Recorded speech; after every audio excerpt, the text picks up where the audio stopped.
All right. Hello, everyone. We are here playing Indiana Jones and the Fate of Atlantis. Now, if you ask me, this is basically the only Indiana Jones 4 that I accept. There are 3 movies and this game. That's how it works.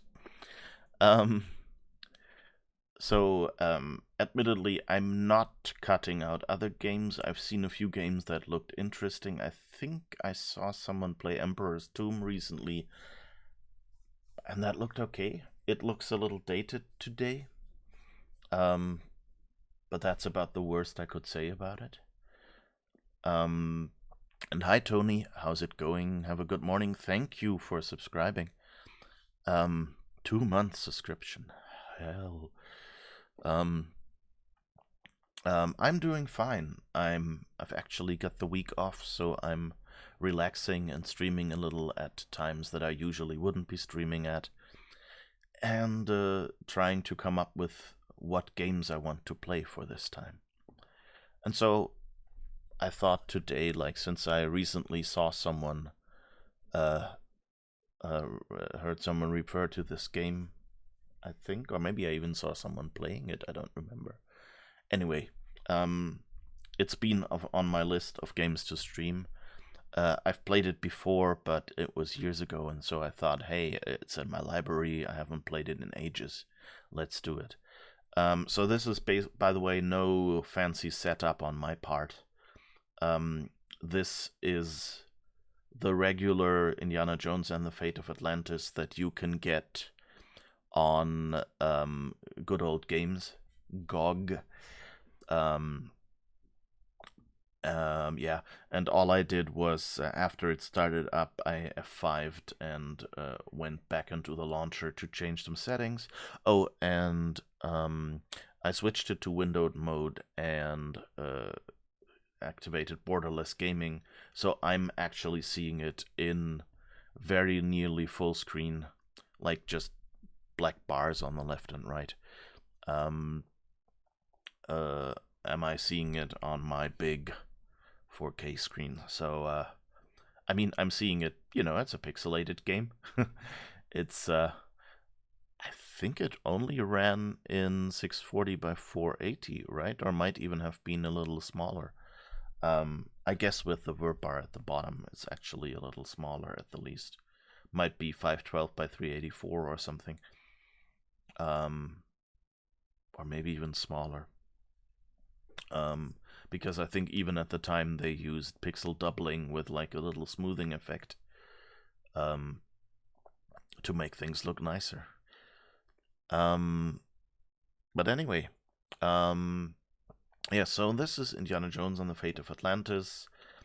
And the reason I'm in the launcher here is because the game starts with a nice little animation at the start. And I wanted you all to see that information right away, that animation right away, and not miss anything. So that's what I had to do. Also, fun fact, I took a screenshot of the opening screen, and back when it came out, or at least the original version for Mac was still current, and there was no Scum VM, and I used that as my desktop background. You think you only have 2 Indiana Jones games, Fate of Atlantis and The Last Crusade for Mac, the original boxed games, plus the Desktop Adventures thing. Desktop Adventures actually doesn't ring a bell. Is that like an After Dark screensaver? Or what was that? Like Last Crusade, I think that Last Crusade was basically more of an action game than a point-and-click adventure, as far as I remember. Whereas Fate of Atlantis is a little bit interesting because it has different paths that you can play. It has the classic point-and-click adventure puzzle path, but it also has what is it called, an action path or something. So it'll be interesting what decisions I'll end up making this time. My guess is I'll just end up at the usual adventure stuff again, but who knows, maybe I manage to finally play the one of the other paths. The Desktop Adventures, it's like a really small flat box, looks more like a software toy. But you haven't tried it yet. Okay. Yeah, I don't know what it is. Will be interesting to find out. Let me know when you stream that. Alright, shall we get started and get the opening cinematic out of the way?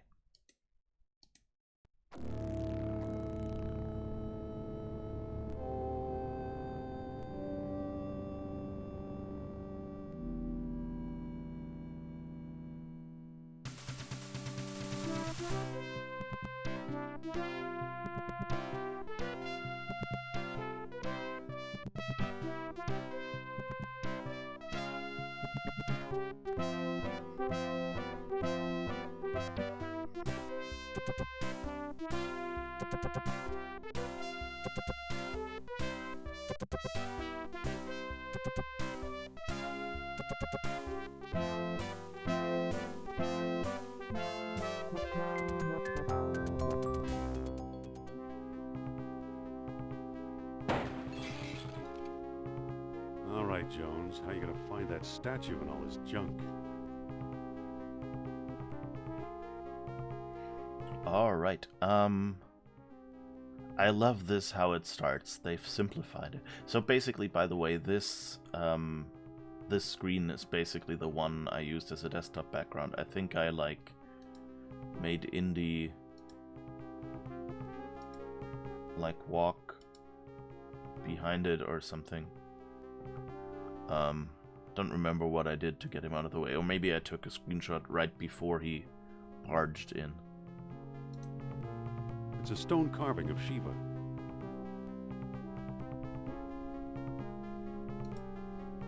Some kind of funeral urn.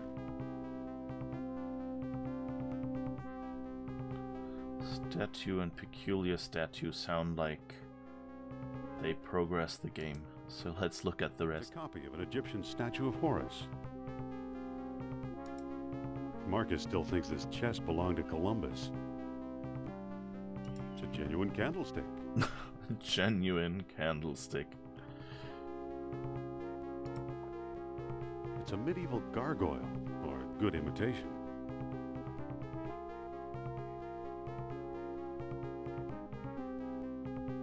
Alright, peculiar kind of sounds like that will lead on. So let's try the statue.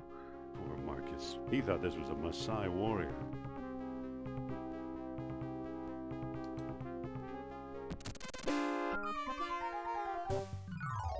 Oof.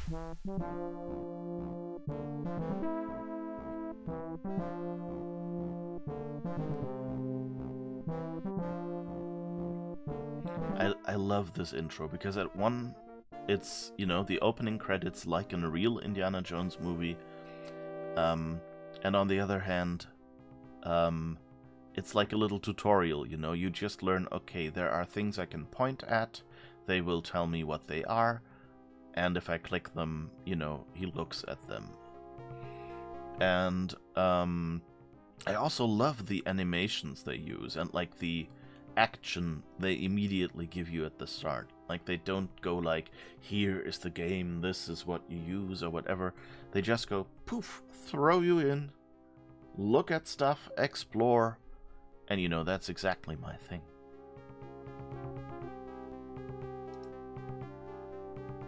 The label says unidentified potsherds. Should it be shards? Looks like beadwork from the Phoenix collection. I've played this so many times, like every time, I couldn't tell you what the individual things would say, but I hear him say the phrases, and I know exactly like the intonation he's going to use, and say, oh yeah, I remember that. You know, that was basically when I started learning English that I played this game. So It's really weird to go back into this. Marcus thought Potlatch Indians carved this. Looks like a movie prop to me. Looks like a movie prop to me. Looks like textiles from the Shamet collection. Like potlatch and shamet and all these words are kind of like, okay, I have no idea what these are, but or had at the time at least. And I mean, you also don't need to know this. Like he says, Potlatch Indians, so you have an idea, or it's the Shamet collection, so you kind of have an idea. It's just this big world of archaeology out there, and we're spelunking through this area. It's a little weird, like, if you come in here and you say, like, what is he looking for? Like, he's talking about Marcus, who's obviously a friend, so they've been here or something, so it's not a tomb or anything. But it seems to be about as dangerous, And I like that, it has a bit of that wink wink nudge nudge humor that Indiana Jones in general has. Ouch. Ow.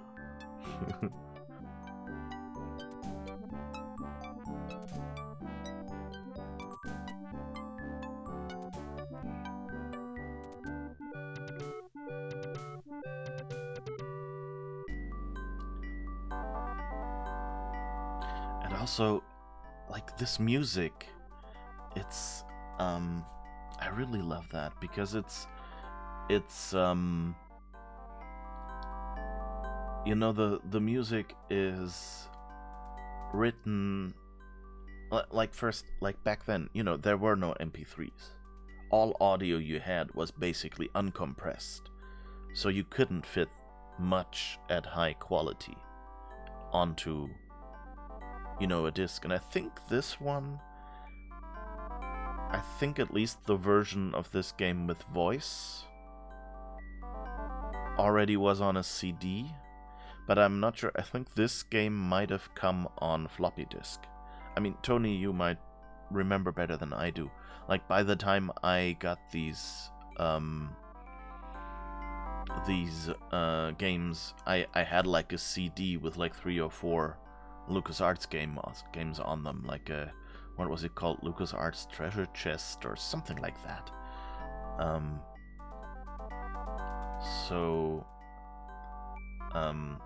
I think there was a floppy version. We were checking some things. It's interesting that The Last Crusade for Mac only runs in either black and white or 16 color mode, while Atlantis runs only in 256 color mode. It seems Last Crusade is available in 256 colors only for PC. Aww. Your Fate of Atlantis is the floppy version, but there is also a CD version for Mac, yeah. Okay, so there was a floppy version. And so think, like floppy, that's like 1 megabyte per disc if it's the large ones. I don't think they did 800k ones at the time. And I don't know if that was 1 floppy or maybe 2 or 3. But like, think about how much uncompressed music you can fit on this. A CD, which is uncompressed music at high quality, is 650 megabytes. So like you would need 650 megabytes for about 45 minutes of audio, and you have 1/600th for the entire game or something like that for this music. So what they did is they recorded only small individual instruments and then pitched them up or down, and this is this music. It's called the iMuse engine, and it's awesome because since they're playing all the music, they actually had since the computer is playing the music and like pitching it up and down and playing each individual note, they can kind of fade from one song into the next. And so as you move from area to area, you get a smooth transition from each section to the next. And that's, even today, many games don't manage that. You know, many games just go, you go to another section, it goes black, music stops, like fades out, it comes back again, and the music fades in again, or something like that. Whereas here, I think they had different themes, and like a main theme and a secondary theme and like background. And then they would like slowly, you know, swap out each of the layers.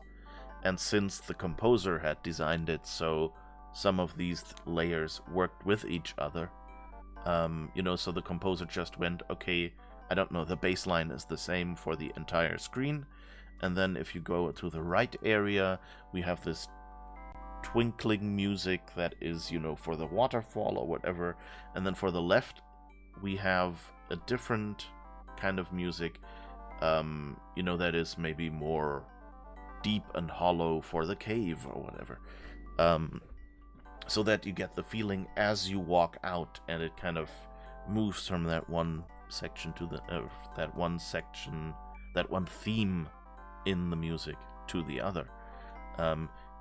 It kind of follows where your character is and how the music works. And keep in mind, you know, you cannot really anticipate that.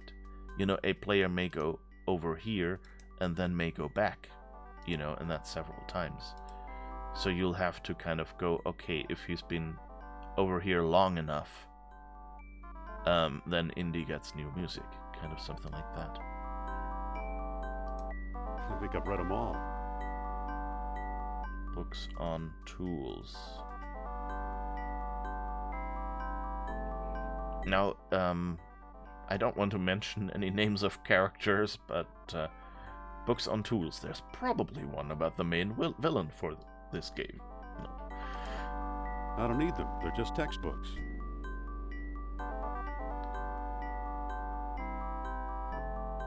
You can tell that he's a lecturer and not a student. I don't need them. They're just textbooks. It's an old lecture hall desk. I don't think I really recognized this at the time, because we had, you know, just separate desks and chairs. And it was a lot later until we got these chairs with built-in desks.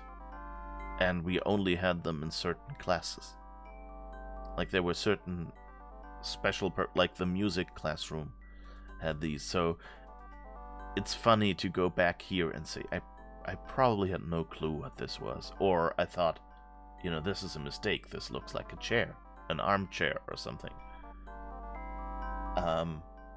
But I mean, it was fuzzy enough that maybe I just thought, okay, this is the desk, and I don't know what this is behind there. It's maybe just, you know, broken floorboards or something. There's nothing of importance here. There's nothing of importance here. Aw, now they start using just standard repeating messages. The stairway is closed for repairs. This is kind of like, you can tell that the game developer is like nudging you along, you know, and going like, you know, this is just a library. And it's kind of like exploring a tomb, and it's like, wait, how did he get in here? And why can't he get out here? And things like that. So I guess books on statues is the last thing to look at. Yeah, I remember what happens, so... These books don't look familiar. Uh-oh. I was always a little sad that this bookshelf fell over like this. Like, it feels like... You know, like, they had the animation frames to just have it drop, but it kind of went like, whoomp. And then took a moment, I guess it was loading or something, and then did the rest and made him fall through. Get that roof checked. I think it would have been kind of cooler if they had gone, you know, whoomp, and then loaded, and then he'd fall out here. So you get this kind of like stop moment, and you think like, oh my god, I killed him, or something like that. What else? else is there? Okay, nothing else. I guess let's look at the cats. A cheap copy of a Siamese idol.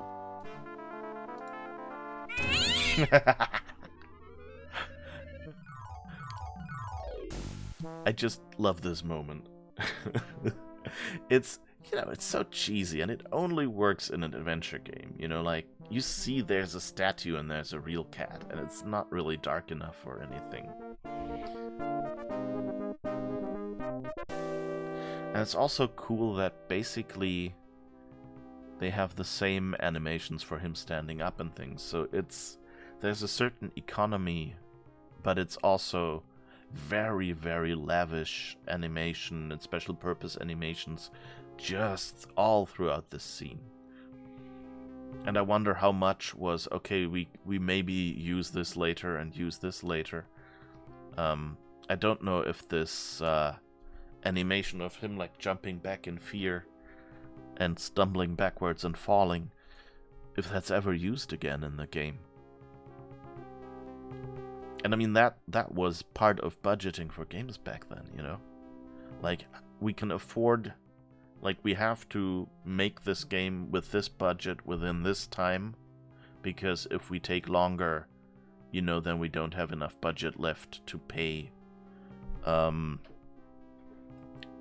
people who are working longer. So you kind of have a fixed time frame. I mean, sometimes you can go back to the publisher or whatever and say, we're not quite finished, we're close though, we need this much more.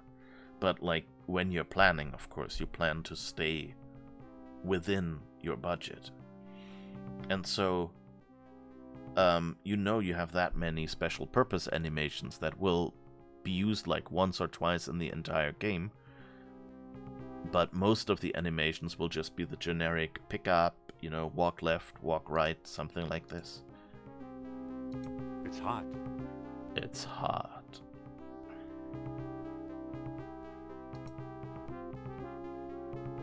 It's too slippery to walk up.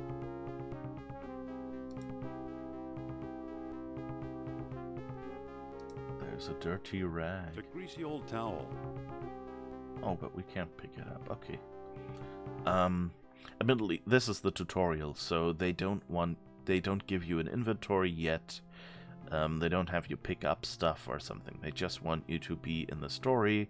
They want to set the mood with like a movie-style opening credits sequence. But also they don't want to bore you, and I love this kind of, like, it gives you an idea who this character is, even if you've never played this. Hi, Conga Line Monkey. One of your favorite games. Yeah, mine too. I think of, like, this graphical era of LucasArts. It might be my favorite. Like, well, I guess, there's improvements in every game. So if I say this graphical era, I guess it's just this game. But, like, if you look at, like at the early Monkey Island games, you can see that, they just didn't have enough pixels. And this game is kind of how many people remember these games being. The early 90s point-and-clicks looked so nice, yeah. And I'm, like, you can tell it's, it's pixelated. And, you have the dithering. They didn't have that many colors. But you can totally still play this. It doesn't feel ugly or it doesn't take you out. Like, it feels real, even though it's a very cartoonish version of Indiana Jones. And that's the trick, If they tried to make it look more real, it would have hit the uncanny valley, You would have gotten, like, oh, that mouth doesn't move convincingly. But this mouth is 2 pixels. You don't really need to see much. And, his head is too big, so you can actually see just a tiny hint of facial expression and things like that. They used all 256 colors well. Yeah, that too. Although, I think they had color palettes for this. Same as Myst did. So basically, for like each screen, they were able to pick out of, what is it, 65,000 colors or something, I think, was what most screens were able to do at the time. But for memory reasons, you had to stick to 256 of these at the same time on the screen. And so this looks gorgeous because they have a color palette and just, paint, pick all the colors they need to make this screen. A fine sample of bitumen.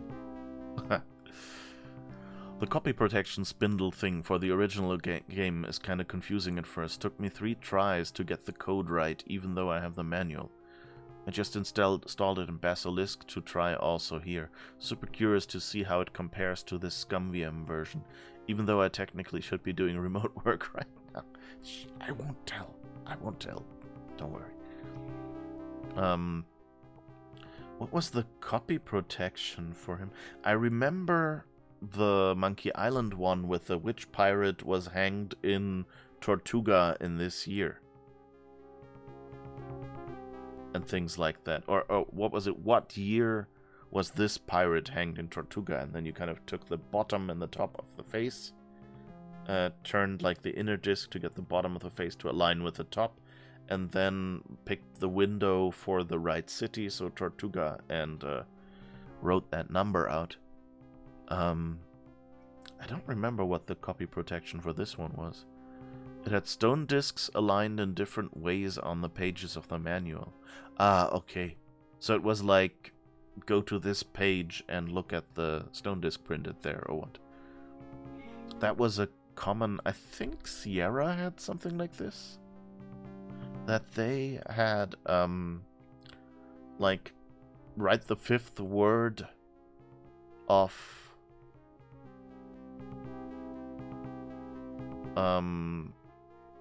something like the 5th word on page 67 of the manual or something. We'll put them in the middle of their games. Yeah, that probably too. Which is kind of mean, you know? You think like, oh, I've got this pirated version, I can just play it. And then halfway through the game you go, damn it. I guess they hoped that people would then be, interested enough to go, okay, now I need to buy it. Which, fair, valid. You need to live too. In Monkey Island you had the physical wheel you needed to spin, but in this Atlantis game the thing you spin is on the screen and you need to find symbols in the manual. Okay, yeah. It's a bit sad that they removed it here. Like, it would have been nice if, they left it in, like, the opening of the game or something like that. And just, given you... like, either, just showed the info on the right or something like that. Or, just had it, spin so it looked pretty and then skip it or something like that. But I guess, I guess it's an unneeded part of the game, and so they didn't put it in this version. And just taking it out is probably easier. The Steam version of this smooths the pixels, which should be a crime. Yeah, you can select that here. I intentionally went and switched it off. Like, I tried it out because I remember LucasArts, at least the Sam & Max games, the original 68,000 Mac games, they had a pixel smoothing algorithm that basically just rounded each pixel. Yeah, Mac version also smooths the pixels, yeah. But the thing was that you had like 2 settings, I think, just like smoothed and unsmoothed, and those looked kind of okay. It was the usual pixel smoothing. It's just a diagonal line, instead of being jagged like this, became kind of like bulby. It was just like rounded the steps. It didn't actually manage to remove the steps and turn it into a straight line. But as far as I remember it looked pretty good. But here, the modes you have, I guess we can we set them here? No, we can't. Okay, I guess that is a setting you can only set in the launcher.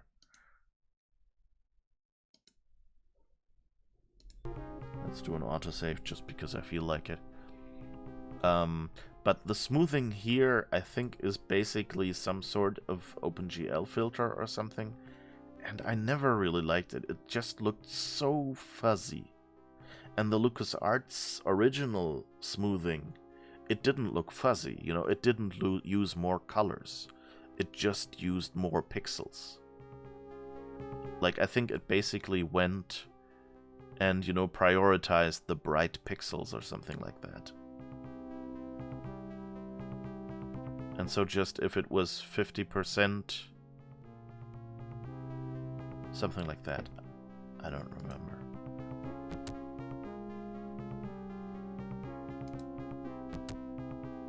The thing is, I think no matter which order you use these lockers, it's always the last, like... Here's what I've been searching for.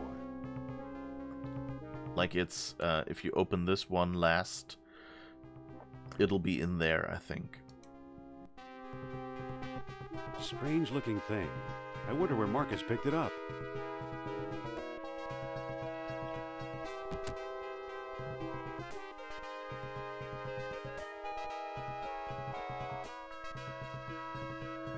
iMuse here, that's the music system.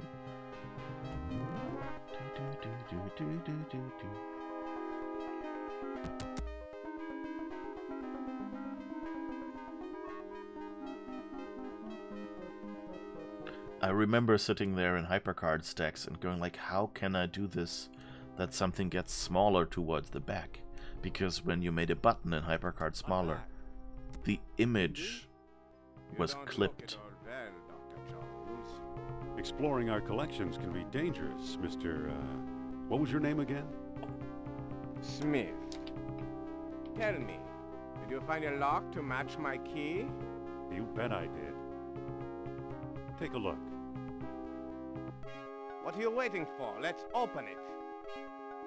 Why not? It's an obvious fake. You may think so, Doctor, but I believe we are opening a new chapter in history. I love these insert screens. Small metal bead. Jewelry, perhaps? I still think it's a fake. Then you won't mind if I take it. Really, Mr. Smith? Stand back, gentlemen. I hope you've got a getaway car waiting. You'll need one. What is space?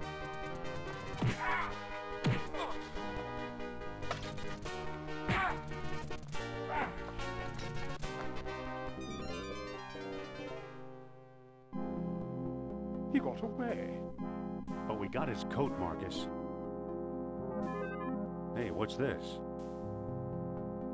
Klaus Kerner, huh? Good Lord, Indy, the man's some sort of agent from the Third Reich. What does the spy want with the hooded statue? I lied, Marcus. I don't think it's a phony. I can't place the style, but it's old. Look what else our friend was carrying. An old copy of National Archaeology, and there you are in Iceland. Yeah, field supervisor for the Jastro expedition. My first real job. Who's the woman? Sophia Hapgood. She was my assistant, the spoiled rich kid from Boston, rebelling against her family. Where is she now? She gave up archaeology to become a psychic. How odd. You can say that again. Indy, Kerner found you. What if he finds her? We should warn the woman. You're right. I want to know more about that statue. You know, Marcus, the coldest year of my life was the one I spent in Iceland with Sophia.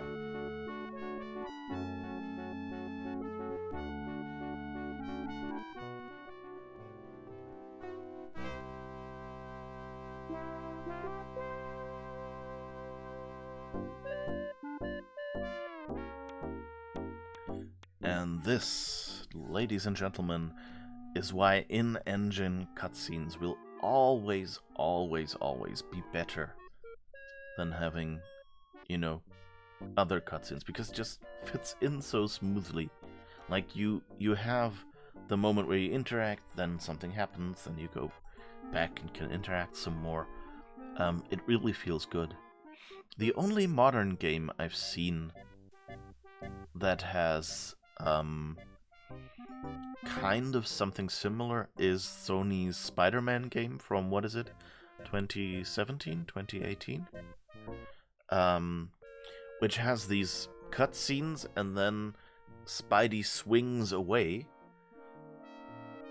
neatly transitioning into you actually web swinging, and then you have to take over and swing across town and can do whatever you want again. Yeah, the bilinear filtering makes things fuzzy. The original pixel rounding doesn't smooth, but makes them more round. Yeah, exactly. I'd be curious, I should look up if that algorithm is documented anywhere. It seems like an interesting approach. Like, what would you do? Like, would you just say if there's 3 pixels of one colors on one side, or 1, 2, 4 pixels, I guess, or 5? Like, if it's, surrounded on 2 sides by one color, then you also put the color into the other pixel, and that will make it seem smooth? I don't know. You could gush about the world building in this game. You would never stop. Yeah, it's great. I also, for one thing, this whole game is imprinted on me. So, like, when someone runs away, my first instinct is to put on Marcus' voice and say, "He got away." Just all these little special case animations and details in that scene, like how the animations are, how they struggle, how then, Kerner obviously seems to jump off, and Indy kind of has this resistance, and then only has the coat left. How he loses his hat and then immediately goes and picks it back up again. And that, that's a compromise. That's kind of both, you have walking animations of him in these clothes, and you don't want to do all the animations over again without his hat. But on the other hand, it's also his character, it's that moment where that huge stone door closes, Indy slides through, reaches back and grabs his hat before it gets flattened, It's that moment that they just put in here as well. And it's, it's the same characterization as in that moment. That hat is important to him. You would love for them to release an anniversary edition of this that included concept art. Oh, that would be nice. Didn't the manual have concept art? I don't remember at all, but like that would be somehow, like, my brain says I saw some concept art for that game, but maybe I'm mixing it up. It's been ages, as I said. He even does the Harrison Ford finger point at a time or two in this. Oh, yeah, and did you see, I also loved that one, that when they found his book with the photo from that expedition, that it was a picture of Harrison Ford. I mean, it's a different voice actor here that's basically putting on, something reasonably close to a Harrison Ford voice and things like that. But, they got his face for that. I guess back then that might not have been as difficult. Because, back then computer games weren't as big, and Harrison Ford probably wasn't quite as big yet. So they probably could afford, or maybe they even, didn't have to ask him, because it was just, this tiny game has a picture of him, it's fine. I think George Lucas already owned his face. Oh, yeah, right, Lucas did things like that, so that might be true. Good point. Which actually makes it a little creepy. I don't like that, that especially LucasArts does things like that. Like, I understand that if an actor dies during the filming of a movie, that you might go and say, okay, we need to create a scene that kind of, leads that actor out, so we don't have to throw away everything, every scene with this actor, and, introduce a completely different character or recast the role. And instead we just go, okay, we'll keep the last stuff that this actor did, and, go in and just CGI the face on a person, or, do makeup or something. That, would totally work. Like they did with Wayne Pigram for Grand Moff Tarkin in the prequels, I think it was. I think there's like one scene where I think like he walks up to someone, says something, and then disappears again. It's not a big part or anything, but you just see someone who looks like a kind of freakish version of what's Tarkin's name? The like Hammer movie Van Helsing actor. Peter Cushing. That. So I understand, doing that, okay.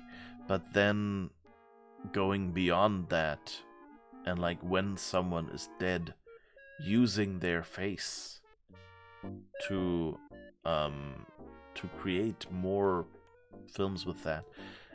I think it's creepy, and at some point you should just, be honest and say, okay, this is a different actor, let them use their face and just live with people being unhappy. Or, sometimes they've done things like, there was young Indiana Jones, where they had a completely different actor just play the young version of the character. And so you went, well, he's younger, he can look a little different. Although, to be fair, what was it? Flanagan? It's something like Neil Patrick Flanagan, or whatever was his name. The young Indiana Jones guy. Sean Patrick Flanagan? I don't know, like, something like that. I really don't, I might be completely off with that name. Yes, they also had a younger version with different actor in the Han Solo movie. Yeah, that too. Yeah, and I think, that's okay. I think also, especially the Solo movie, I think that was their attempt at reproducing what, for example, X-Men did very well. You had Patrick Stewart for the old Professor Xavier, and now you needed to recast him, so they went back and said, okay, this is a younger Xavier, who just happens to look like, I'm bad with names today, the guy from Dune.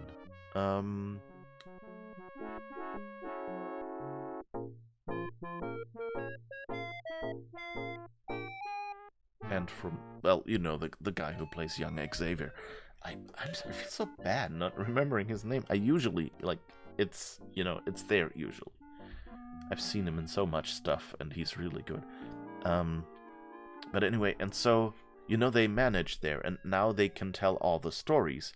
And he gets older as well, so he's kind of already slid a little bit back into being, convincing enough to be, to do the things that Patrick Stewart would have done. And, given, there's 2 years between the movies, so, your actors age a lot faster than they should in movies anyway.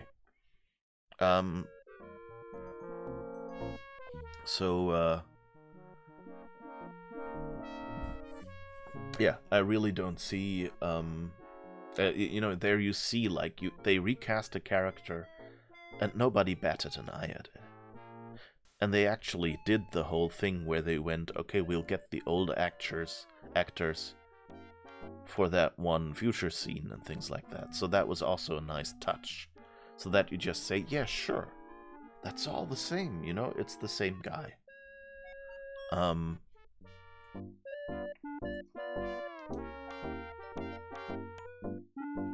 Okay, now, I think I can double click to look at, right? No, can't. Imagine the suckers who actually pay to see Sophia's Lost World lectures. Right click, that was it, okay. Hello there. The show sold out, sir.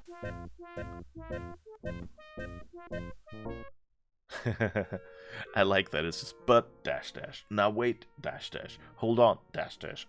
Dash dash. But No seats, no standing room, no exceptions.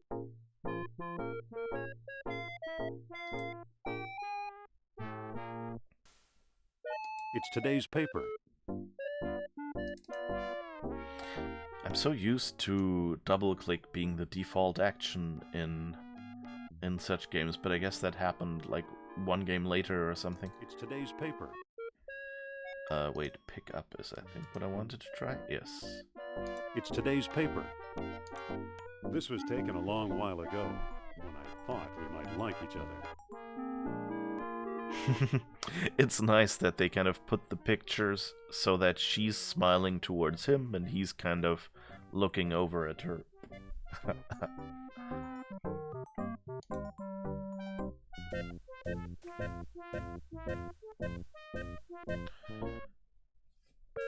Alright, let's see anything else. There's a phone booth.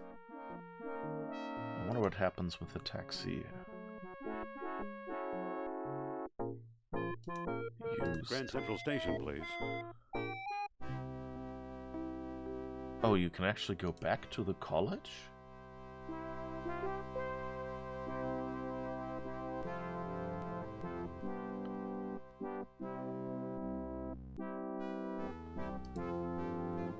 I didn't know you could go back.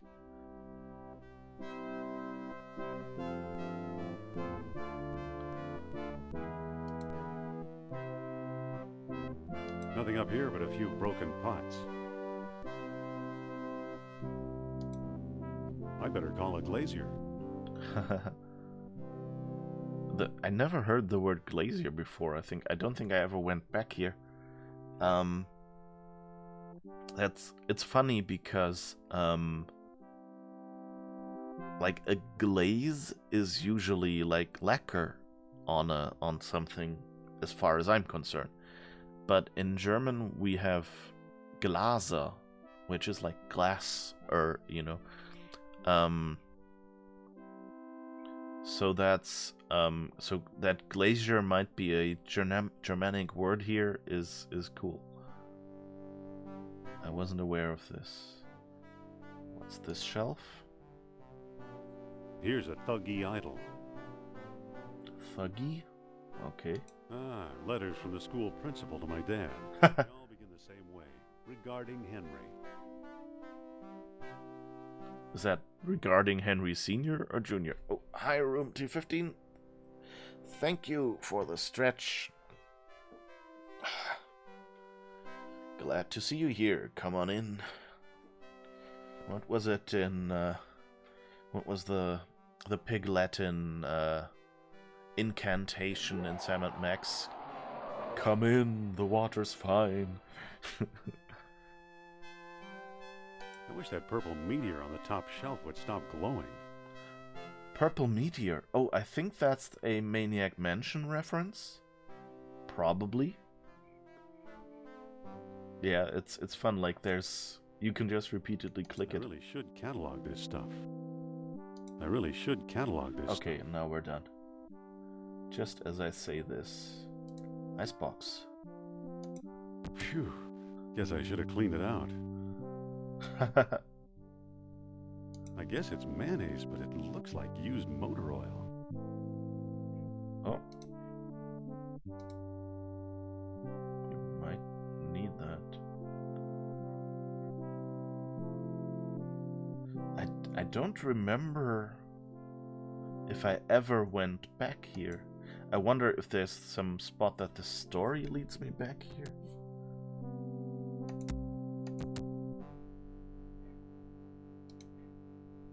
Nothing useful in here. Aww. Indy's trunk is not useful. Sorry. That came out wrong. Okay, I think we've already looked at that one, right? That just says nothing useful. Nothing up here but a few broken pots. Yeah. And we can't look at the coat anymore. We can't go in the back room and change.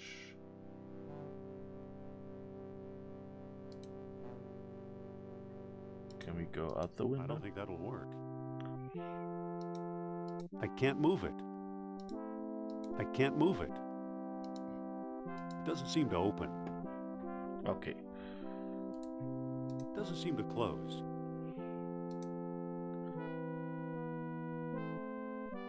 Alright, can we do anything here? Fascinating. I know I'm not really advancing the story here, but, you know, let me explore, damn it. And I love that they have this little... You don't see the door, but you kind of see this little special case animation of the door opening and know he's going through. And they don't need an animation of him actually handling that door from the front or anything like that. It's so clever, and on the other hand, it feels like in a film.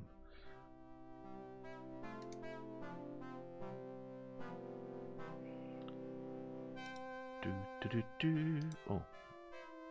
Bulletin board. It says, for sale, 1937 Ford Coupe, like new, $300. It says, for sale, Woodstock typewriter with floating carriage, $50. It says, where have you gone, Joe DiMaggio? Where have you gone, Joe DiMaggio? Our nation puts its lonely eyes to you. Ooh, ooh, ooh. Simon and Garfunkel song. I don't know if they're quoting something that I'm not aware of, but you know, close enough.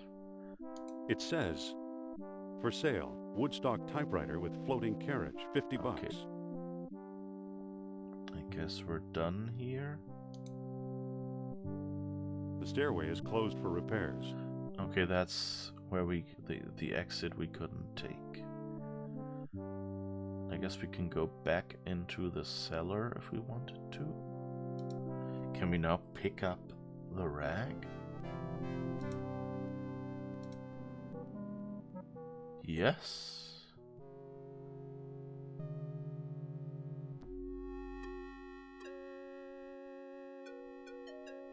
I wonder what we can do with the furnace.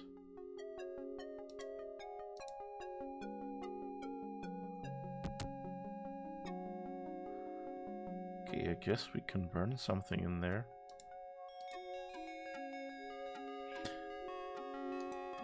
I don't remember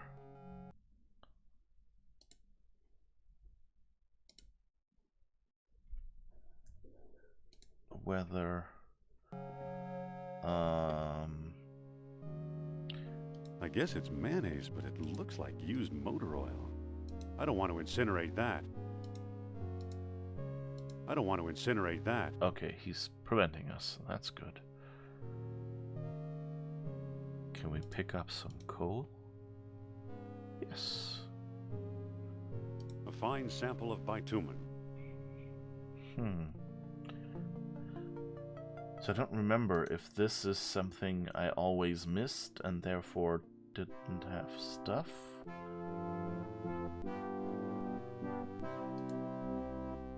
Or if I just don't remember this because, you know, there's not that much. The scrolling is a bit jerky. Maybe that's my screen size too, but, you know, imagine this being at a smaller size and with a CRT where it kind of, you know, like has this afterglow, it would probably look better. That's actually something that all these games that we're playing here on our fancy modern TFTs, you know, that we should actually add a filter that makes it look more CRT-like and like that gives the behavior more like a CRT. Which of course is a bit difficult because if you have a high contrast pattern like these checkerboards here, where every second pixel is like dark, light, dark, light. And those move or scroll. On a TFT, there is actually like an afterglow. It takes a moment for the dark pixel to go light and a reverse. And so, scrolling a checkerboard pattern looks really weird, like, because it's basically like every second frame is all pixels being black, kind of. And so it feels very transparent, jittery, overlapping. Whereas you didn't have that on a CRT. On a CRT, it felt like it moved away. Because, you know, they had to relight every pixel. So it actually switched fairly decently. You remember still seeing this for sale in stores around 2005. That's the sign of a good game. Oh, that's cool, yeah. I wasn't aware that they sold it that long. Because, you know, I already had it, so I didn't really look.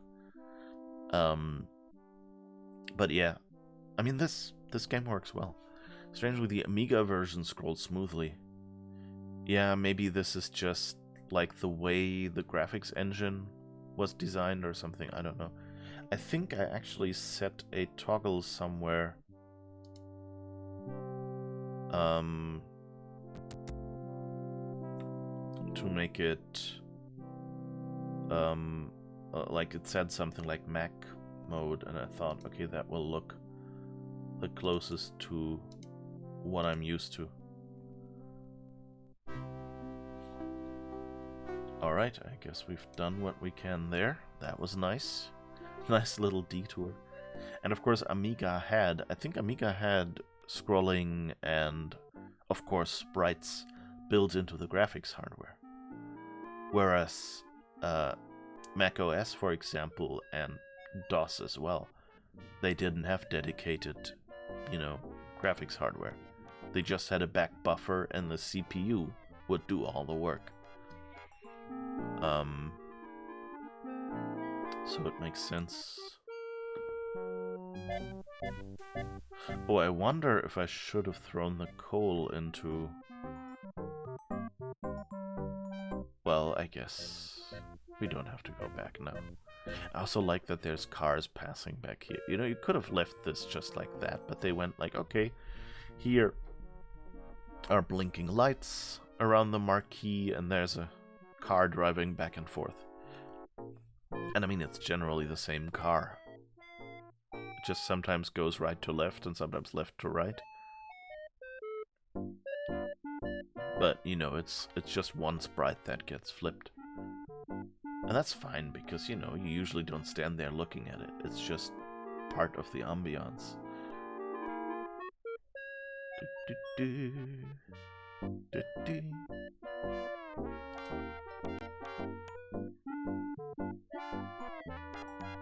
I also, like, it's something I keep forgetting, that the original ScumVM games used to flash the cursor, so that if you were on a dark background, it would, you know, go light, and if you were on a light background, it would go dark, so that no matter where you were, you could kind of see it. Oops. Okay. Can I use the phone booth? I can't make a call. I'm out of nickels. Aww. Nickel for your thoughts? No, that was penny, right?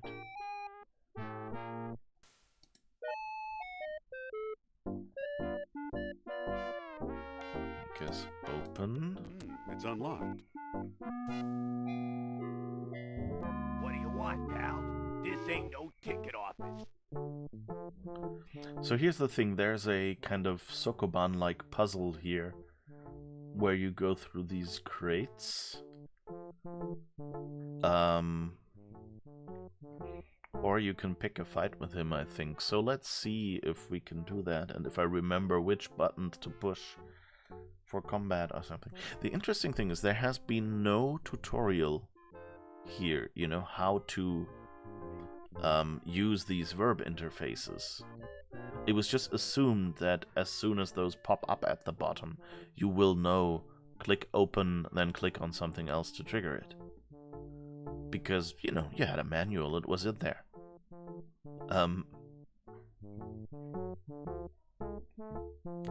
Let me in, you Darwinian nightmare. Let me in, you Darwinian nightmare.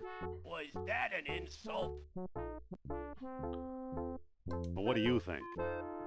I think I'm tired of fancy Dan college boys who use big words, and I think you better apologize. Well, why should I, you fat tub of lard? That's it, wise guy. Put up your dukes.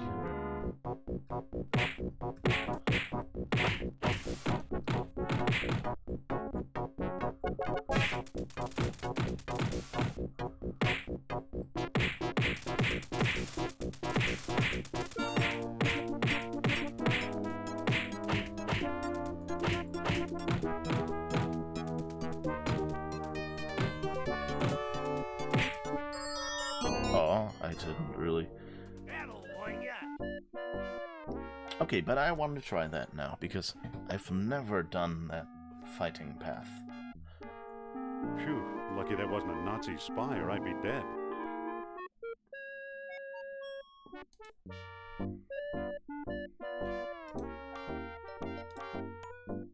So, I've never tried this. So I think the middle column... Here I go again. Back for more, huh?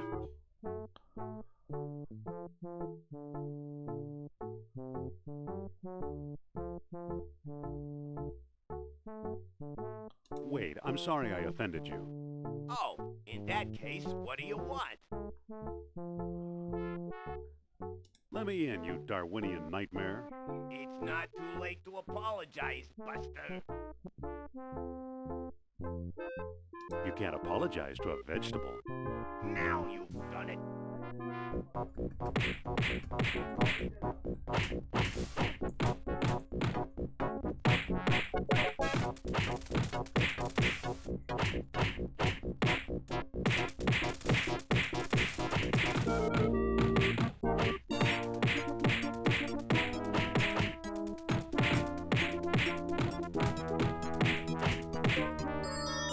Woo! I did it!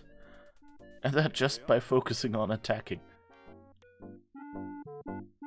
Alright, I guess that works too. So, the other way in would be going here and then go like, I guess push the crate. And then you can go past here. And then the crate is probably in the way again.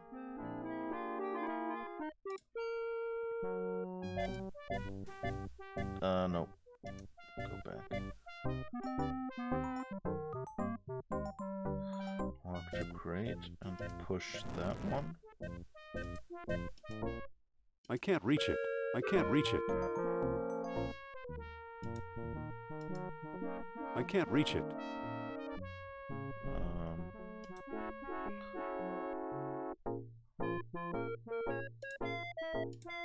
Won't No. go any further that way.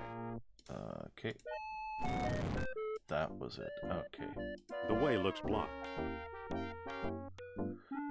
And now another crate to push.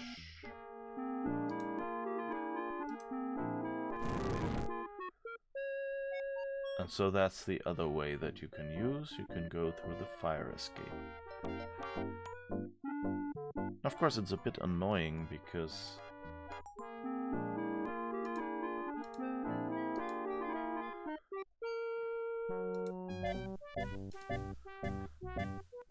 It won't go any further that way.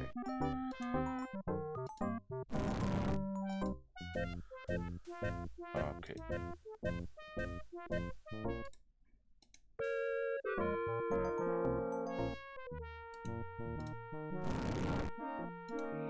Alright, but this way would be the other way that you could go. But since I've pretty much never done it...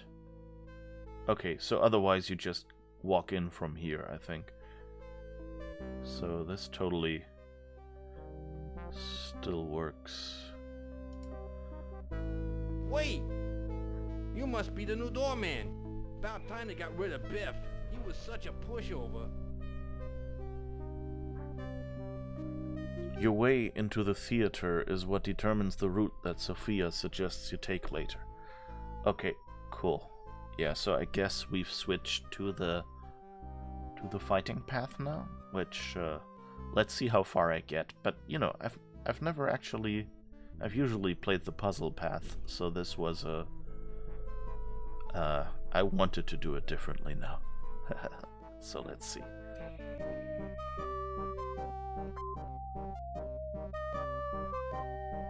Call that fraud over here, will you? You're insulting a goddess, mister. That goddess used to be a scientist. She can talk to ghosts, you know. Who needs science?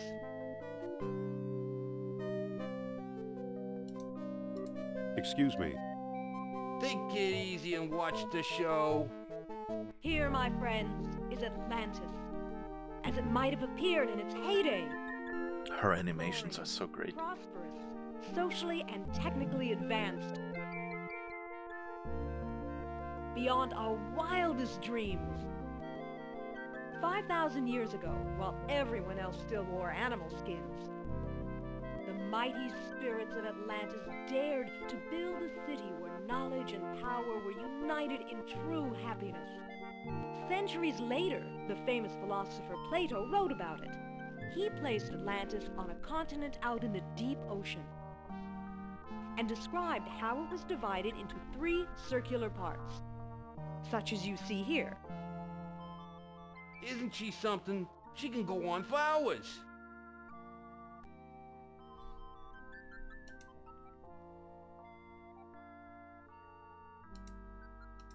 Wait! She's just coming to the exciting part. What befell the serene city? We may never know for sure. Was it the sea level slowly creeping higher, or the earth itself suddenly shifting? However it happened, panic must have gripped the citizens on that fateful day when proud Atlantis sank beneath the waves. The audience looks cool. Perhaps it was a volcanic eruption, and something remains even now. On some questions, the great spirit who guides my thoughts, the all-seeing Nurab Sal, is silent. I've been through this 100 times. The woman never stops.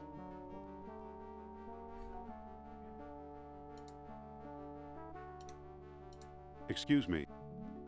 Yeah, what now?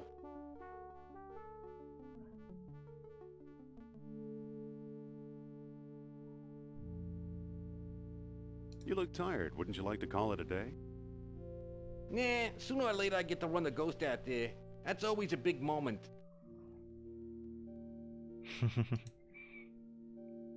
I get to run the ghost out there. Excuse me. I can't do the Yeah, accent. what now? What now? Isn't there something you'd rather be doing? Like what?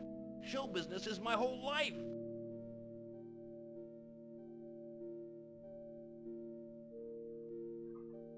Don't you have any hobbies? Sure, I read.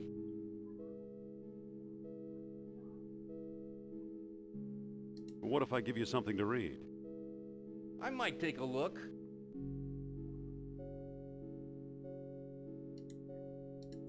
Excuse me. Yeah, what now? This dialogue is kind of very game mechanical at this point. I guess on one hand you have to be clear. Don't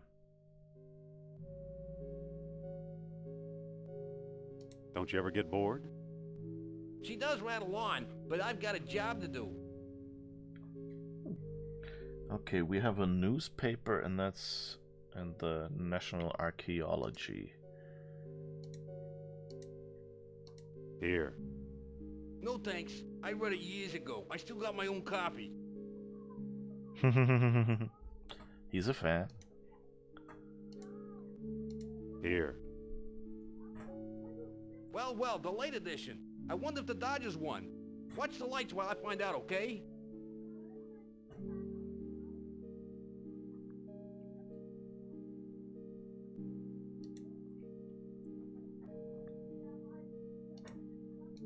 It's a lever. It appears to control this ghostly stage prop. All right.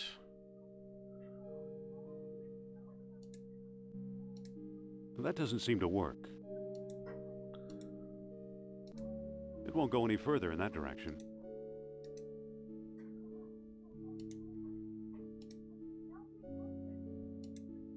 All right, pushing levers. And I guess the button. Nothing happened. Okay, they're all yellow. Ah. That sounds interesting. Can we now push the button? Ah. And I still feel the presence of Atlantis through, may I present Nurab-Sal, the great Atlantean god of Deceit. deceit. Thanks, Indy. Indiana Jones? You've got some nerve. Go back, you big jack-o'-lantern. Oh, great. Good night, folks. Oops. Come on, mister. I've got a few words to mince with you. I'd say it's about time. I've got a few words to mince with you. Oh, no! Looks like Kerner got here first. Stay put.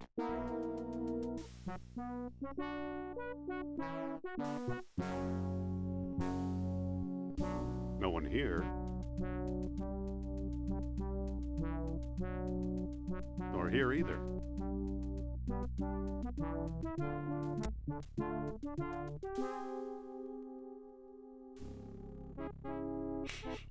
Him rising up like that is a bit cheap trick. Dr. Uberman, fantastic news. We found the treasure we seek. I like that he does this hair thing. There's just so many details and, you know. That's the second time Kerner slipped away. What does a Nazi spy want with old statues? Have you seen the newspaper? Listen to this. Germans claim victory in worldwide race to smash the uranium atom. Chief scientist Dr. Hans Uberman announces plan to harness new sources of energy for the Third Reich. So? Uberman, the names are just like, you know, the one guy he's talking to is Fritz, which of course is like the cliche German name, and then Uberman, that's basically the German word for Superman, like Nietzsche and all that, you know.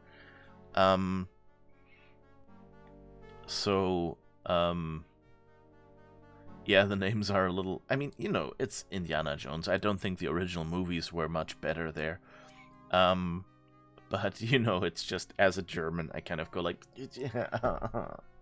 Couldn't you please? I mean, at least Klaus Kerner is... I mean, it's a bit of a comic booky name, but, you know, apart from the alliteration, it's at least a reasonably normal name that doesn't say much. Spies are good at crate hiding. Yeah, exactly. Okay, practical results are years away. Come on, a few atoms won't even light a match. They'll never find enough uranium. Uranium fever. Oops. Sorry about that. Bumped the microphone. Come on, a few atoms won't even light a match. Of course not. That's why they're looking for the power of Atlantis. Be serious. I used to think you'd make a good scientist.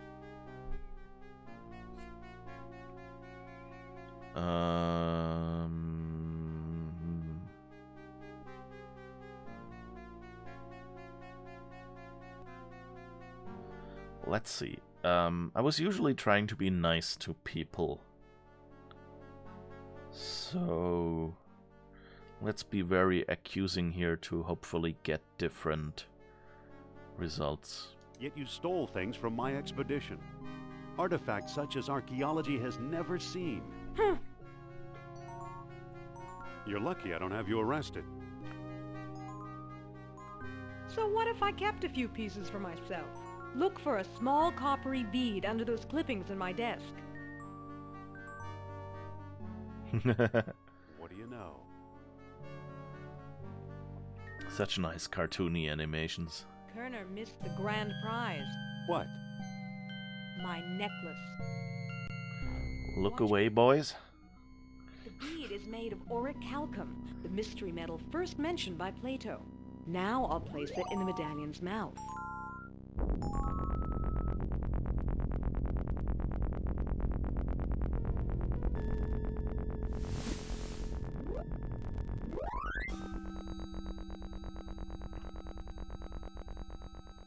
Did you see that? Yeah, creepy. Is your electric bill paid up? That was Nurab Sal. His spirit is close.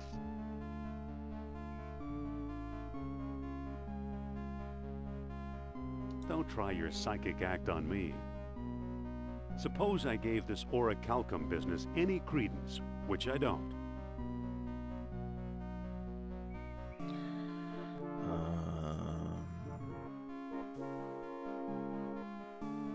Who knows where these beats really came from? Shh. I'm getting something. Nurab Sal speaks. He bids us find the... What? Oh, a book, yes. The Lost Dialogue of Plato. Another fine myth.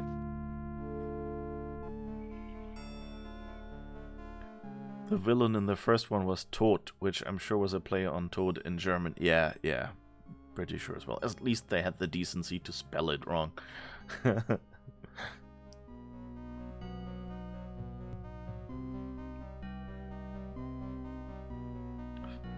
That book is a legendary hoax. Sounds That book is a legendary hoax. What if the Nazis have already found a copy? You ever think of that?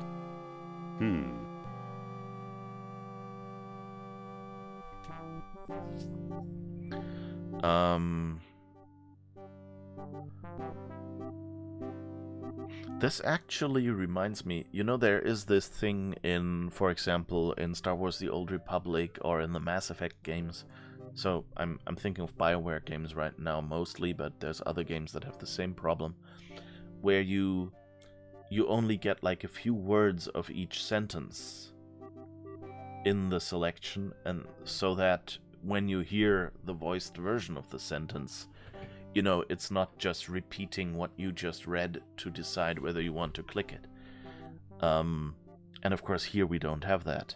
Here you actually see the entire text, or at least the entire first line or something. And this actually feels a little weird, because I'm tempted to, you know, read out the choices and choose one but then he will say the same thing, and that makes it annoying. So this game kind of makes me more empathetic with what BioWare and the other companies are going for when they truncate the text, which of course has the problem that if you just see part of the text, you might not get the mood or the way it is said. And then, you know, your character might angrily accuse someone when you were actually trying to empathetically be nice. A good choice, by the way, a really nice game. You should someday play yourself also. Yeah, I love this game. It's like the right compromise between, you know, it's modern enough and detailed enough. You know, all the pixels basically feel, you know, that's why there's so many pixel art styled games out these days, because this art style works. It's kind of like a mosaic or something, but it has enough detail to be, you know, for stuff to be recognizable, but has little detail enough that you can, you know, that first your brain will kind of fill in the blanks, and that it's not quite as much work. You don't need a team of people to pull off art like that these days. And I mean, the teams for these games were comparatively small, because there just weren't many people who did pixel art at the time. Just like, there were artists, but, knowing how to use a computer program to create your art was actually something not many people had practiced. So this game is, I think, at one of the sweet spots. Like, if I had to pick, like, a game to get someone interested in point-and-click adventures, I would probably go with Day of the Tentacle, because basically it's an interactive animated movie, and it's, it's a cartoon, it's humorous, and it has enough graphical detail that it doesn't feel chunky, and now there's actually recently been a remaster, so it looks even nicer. But even with the original graphics, it kind of looks nice, yet doesn't fall into the uncanny valley like Monkey Island 4, where the 3D engine just makes it look horrific.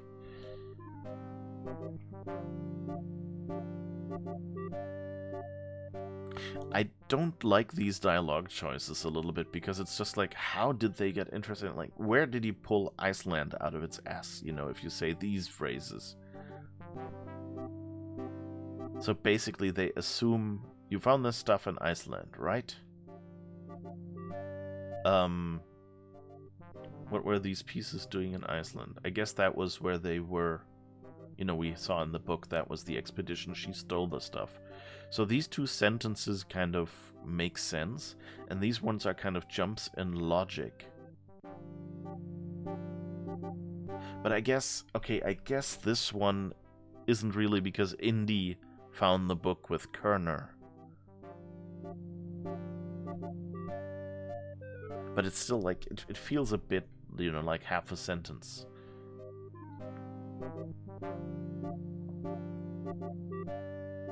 What were these pieces doing in Iceland, I wonder? Survivors must have sailed there after the great catastrophe. Any port in a storm, huh? Who's working there these days? Bjorn Heimdall, I believe. Maybe we should pay him a visit. What do you say? I thought you'd never ask.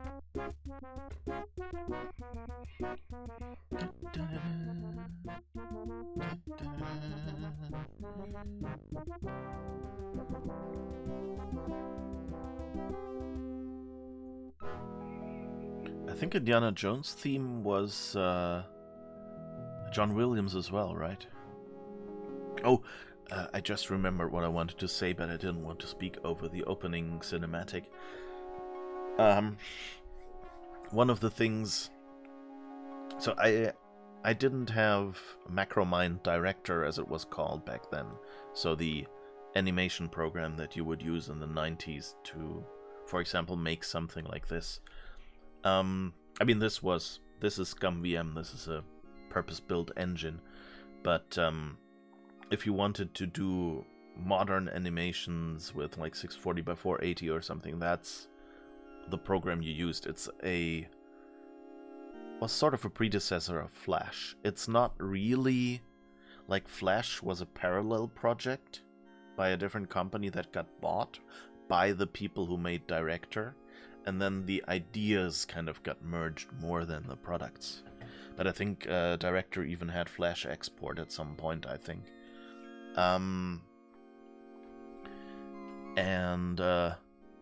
One of the things this had was it had a pixel graphic editor that did gradients and gradient fills. And so what I loved to do was recreate this title scene in Director's pixel graphic editor. Like particularly, like do the Indiana Jones style logo with the gradient in it and just try to imitate that look. It's such an iconic look, this slightly bent typeface with the red to yellow gradient in it, and the slight shading and things like that. And I remember, like, I probably, like, the first thing I did when I played with this editor was kind of put a title on there, and then start drawing some sprites and trying to push them around the scene. The stage, I think, is what director called it.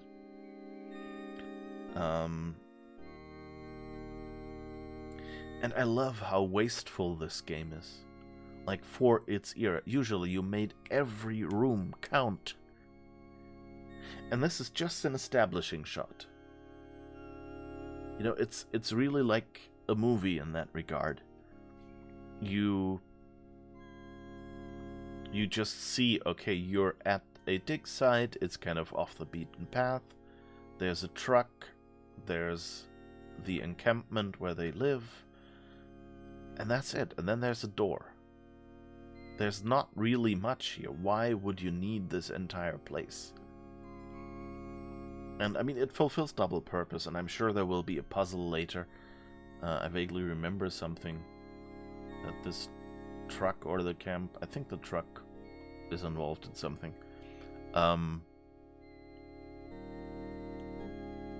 Rooms that don't count make the world feel much more real. Exactly, yeah.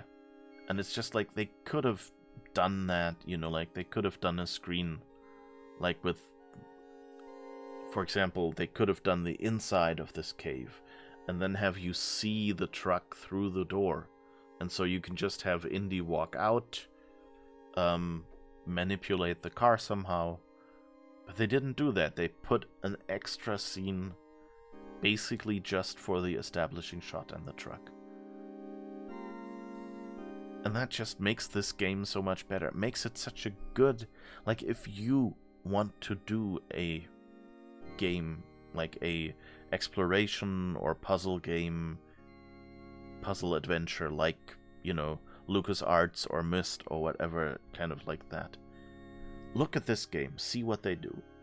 If you want to do an action game or any kind of game, not just an action game, that also is story heavy and evokes an atmosphere, look at what this game does. Like, what it spends its pixel budget, its disk space budget on. And things like, there's not an establishing animation or something. You just go here, but there's so much on screen that you just go, you know, like, you know where you are, you get the feeling, you get the atmosphere. There's snow, but it's not all frozen. You know, so you kind of, okay, that's what you expect from Iceland, that it might be cold. Things like that. Oh, and we can talk to Sophia? Sophia, Yes? remember this place? The Jastro expedition. How could I forget? Cold enough for you? Even colder than my feelings towards you, Jones. I don't remember whether they go deeper into what happened between them. I think it's just, you know, the shorthand thing where they just go, yeah, something happened between them, they don't like each other anymore. Or at least they're kind of, you know, like, fighty. I'm not sure if it's they don't like each other anymore.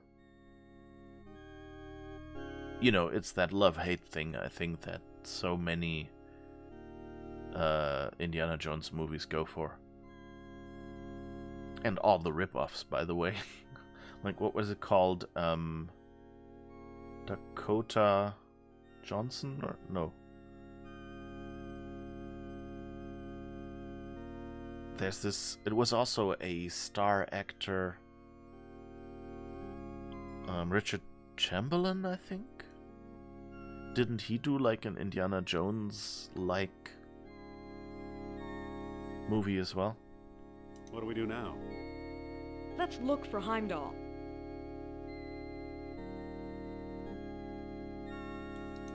Let's look at the truck first. Sophia, No, I Yes? didn't want to talk to Sophia. let's look around. Okay. And that's also nice that not many adventure games at that time had a second character following you. Let's head for the airport. No. I didn't mean to do that.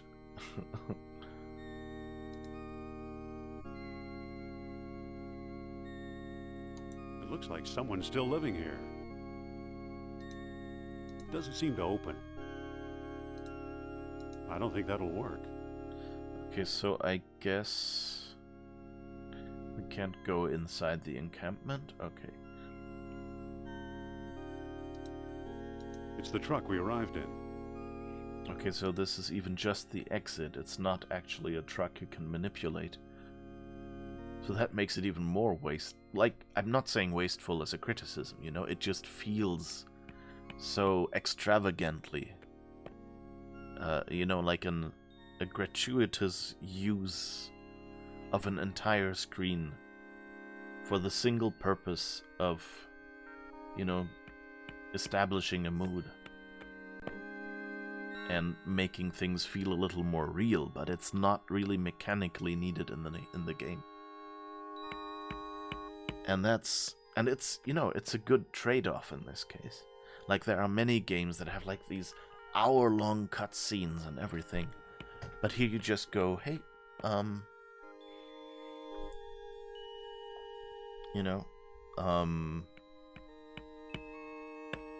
you just go here and say, yeah, that's, I know where I am now, I know what to expect a little bit, things like that.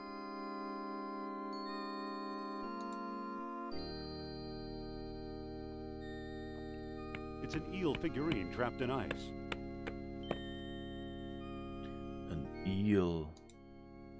Hello. Dr. Indiana Jones, I believe, and Madame Sophia Hapgood. This is my dig site now. Go away. So I guess he's supposed to be Swedish or something? I mean, the name Heimdall is a Nordic, it's like one of the, gods of the, like Vikings and stuff. So like Thor, Heimdall. Even Marvel Comics has a Heimdall. Ah, I guess he's supposed to be Danish?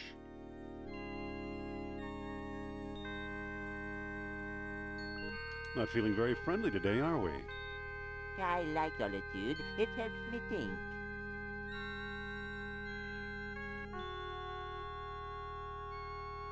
I'm a bit sad that totally understandable. They didn't have, much disk space for audio, but that the audio is so fuzzy. Especially because the music is surprisingly clear, of course. Because they're short sounds, so they could probably get them a bit better rate. Or they're also simple sounds, whereas voice has more frequencies. You could tell the artists had a lot of input into the production of this, yeah. Well, the music would be MIDI. No. This was basically before MIDI came with the operating system. So it's more like mod. They have their own pre-recorded instruments, usually. And sample them up and down. I'm pretty sure. I don't think they actually built in a synth, didn't they? I mean, there is a setting in ScumVM to use MIDI, but I didn't turn that on because it wasn't on my default. So I would think that it's more like mods with their own sounds. But I mean, if you know for sure, then correct me. It's just what I expected.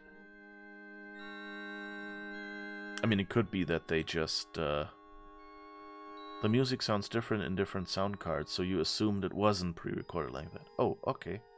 Yeah, I guess then that makes sense. I mean, interesting. Yeah, kind of like Max came with, MIDI built into QuickTime. I think at that time already. I don't think that was later. So I can totally see why you know, it might just have sounded the same for me because it was all the same QuickTime sound font. And I mean, the sounds are kind of neutral. Like, if you look at real mod files, the DOS version uses sequenced music played back by either an internal speaker, the FM synthesis of an ad-lib or Sound Blaster sound card, or the sample-based synthesis of a Roland MT32 sound module. Okay, I guess that means MIDI? I'm not, you know, since I was a Mac user at the time, I basically have no clue about sound cards. But Mac version only has the sampled sound music playback with Sound Manager. Yeah, then maybe that's... Like, this sounds a bit more neutral, and I'm pretty sure this is the DOS version.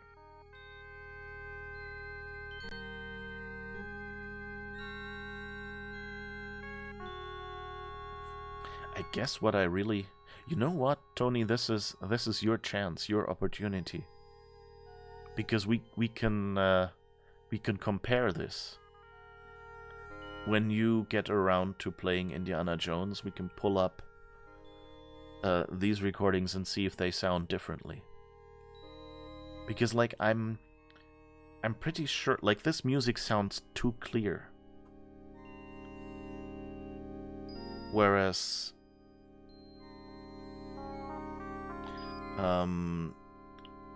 you know, this sounds too clear, whereas the voices are fuzzier. And I think at the time when I played the game, the music was the same level of fuzziness, which made it fit, you know, and made the voices stand out less. The music in this, yeah, uses iMuse. Yeah, I mentioned that at the start of the game, actually. I don't think you were there yet. It's really cool because, like, if you leave a room, kind of the music transforms a little bit. It's a really amazing system, and there are many games where I miss this. You quickly tried this game early on Basilisk 2, and it does sound different. Okay, yeah. So maybe that's it, because, like, I was sure, like, they had their own sounds. It wasn't the way MIDI sounded for me at the time, and it could be... I don't remember, like, the exact timeline.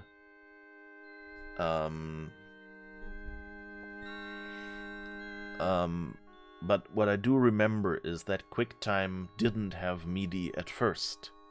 That was, I don't know, maybe QuickTime 3.0 or something like this. Maybe earlier, I don't know, but, like, I remember it was a new feature introduced at some point.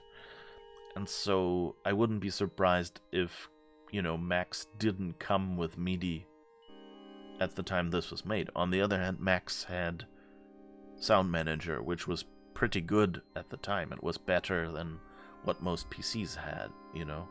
And that just, you know, used the CPU, basically, I think. I don't think...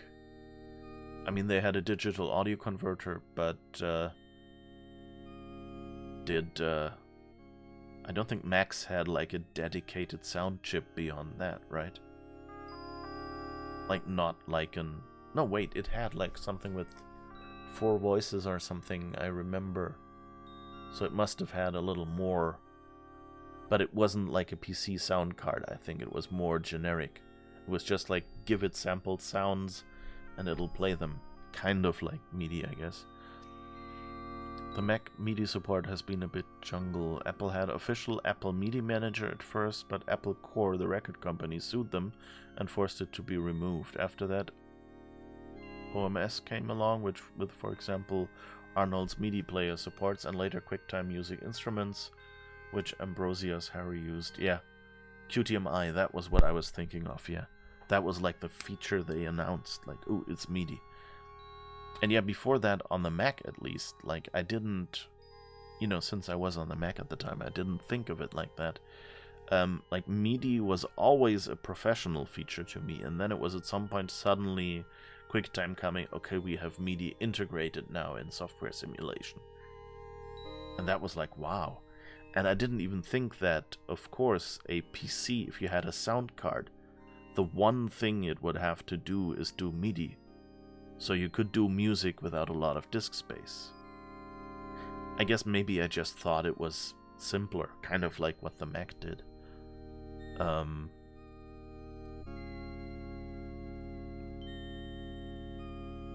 I thought you were digging up Norse graves in Denmark. I was. Obviously now I'm not. Doctor, what do you expect to find here? The secret of Hyperborea. That's what the Greeks called Iceland, you know. You've read how they sailed north to a fog-shrouded land and how they never set foot upon it? Ha!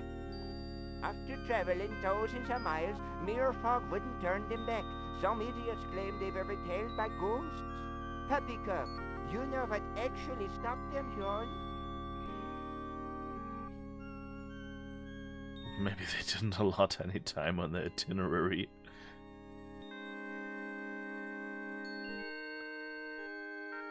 Maybe they didn't allot any time on their itinerary.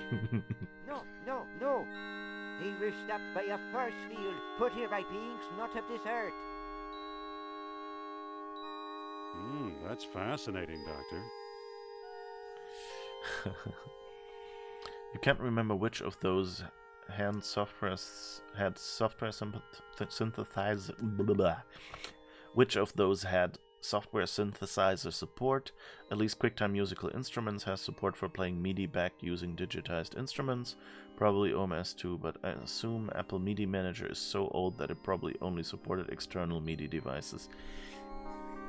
Yeah, it rings true, yeah.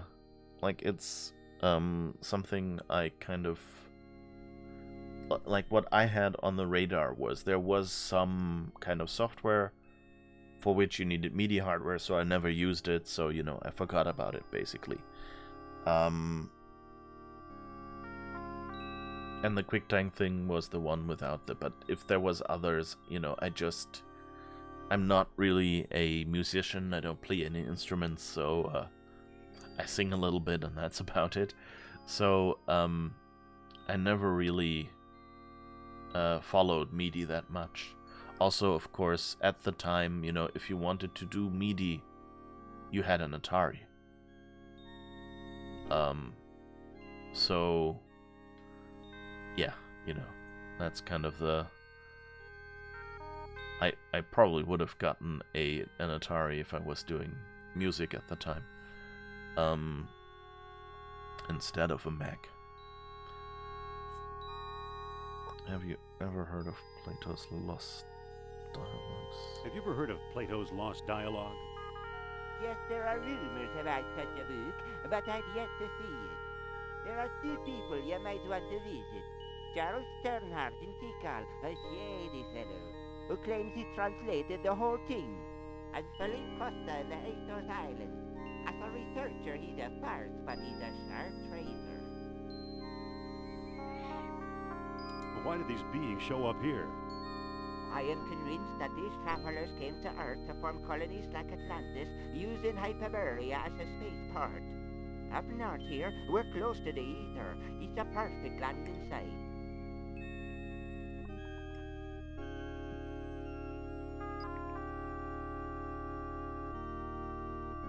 So you completely discount the supernatural? Completely. If it's supernatural you want, talk to Sternhardt and Costa. What is this thing you're working on? The bronze eel here, it's probably a homing beacon for wayward spaceships. Soon I'll have it out of the ice.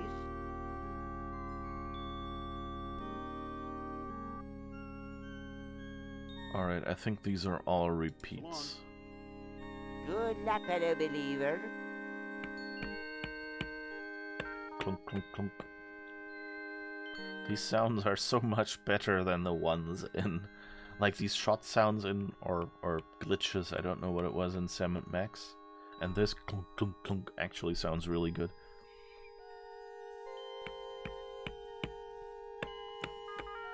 So do you want to build a fake external MIDI device into Mace now? Just so you can run that other code and run the games? That would actually, you know, like, think about it. If every Mac and Windows PC these days has MIDI built in. You could probably just forward a bunch of the calls.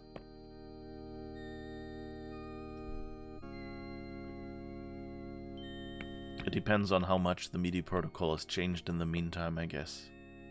I guess on Windows, you know, like everything old still runs on Windows, so probably not that much of a problem. Sophia, What's on your mind? I like that they walk over to a separate spot for this conversation. Kind of, they're not talking about him next to him. That's, again, detail, if you're just designing a game engine, you're just going, well, the characters are there, visible on screen, and I'll just, show the dialogue interface and have them talk or something like that.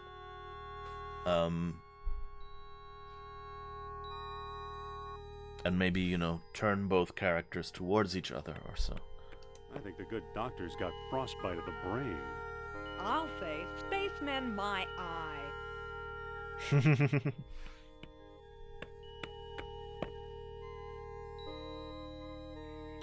Alright, I guess we have a way to... places to investigate now. I also I don't know if that's intentional or if that's kind of a loading bug. She seemed to be, turned back here, looking in for a moment and then going out, which gives the whole place some depth. Kind of what is she doing? She's still, she's checking or something, did I miss something or what was that? Kind of like that. It could just be a glitch. It could be that, the character loads facing left.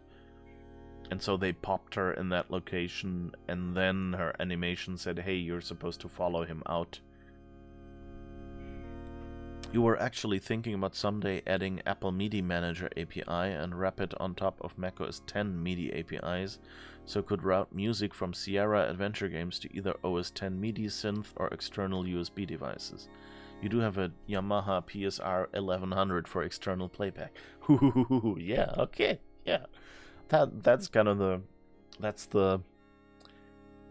a better way of saying what the idea was I had. Yeah, I don't really know how all this MIDI stuff works. I just know that MIDI is sort of like a network protocol for movies, basically, for music.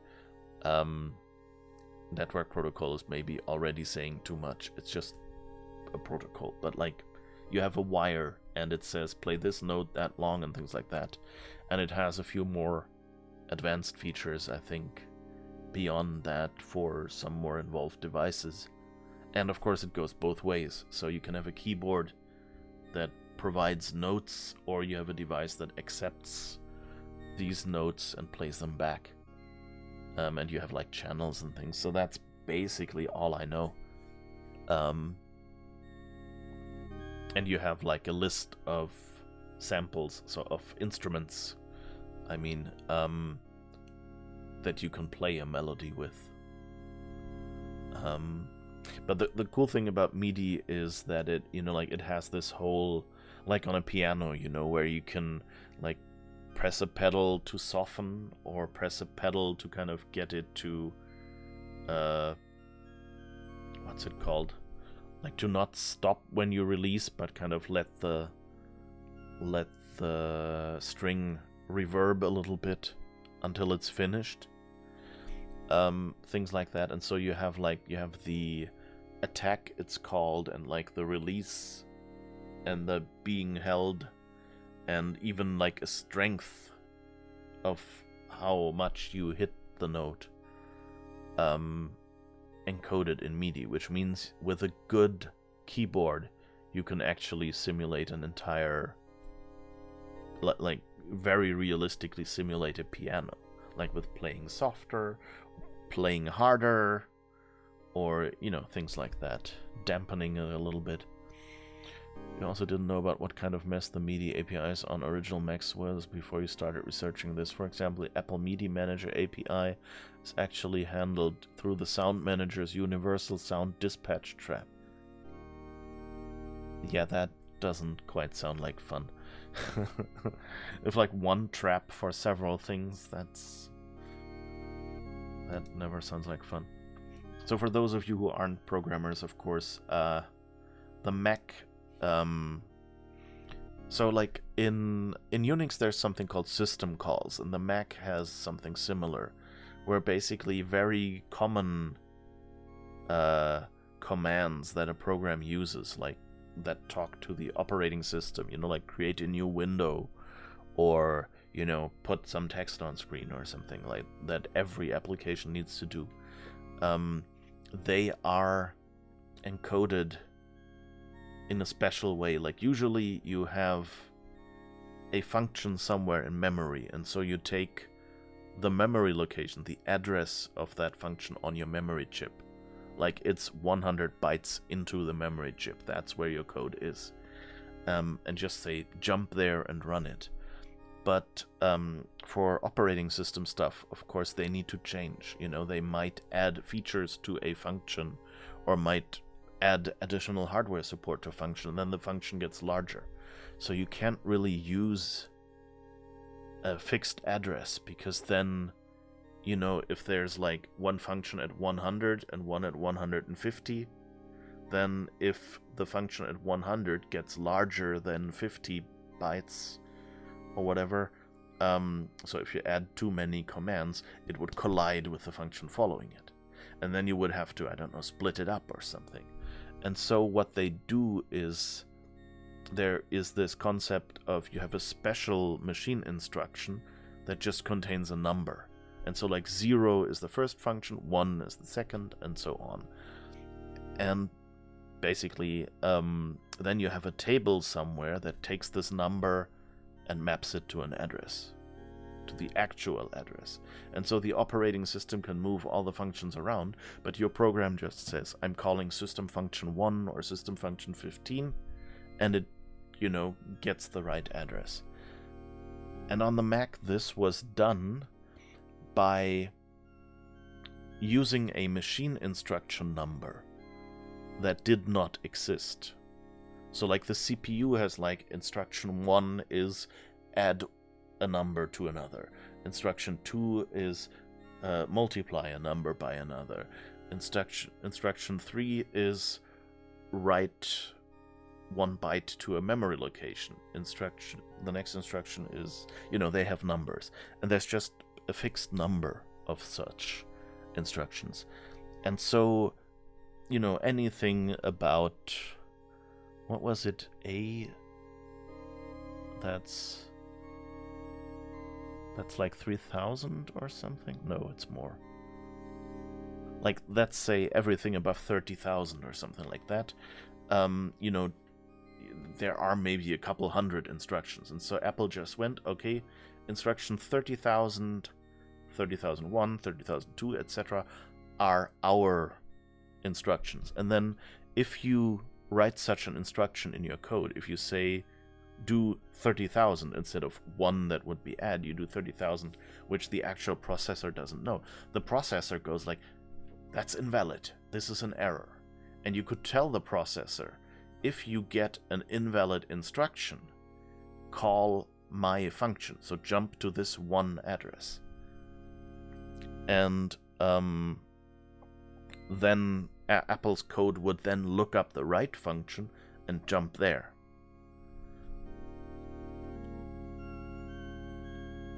And you still don't know what the intelligent mode of MT32 means practically for media interfaces.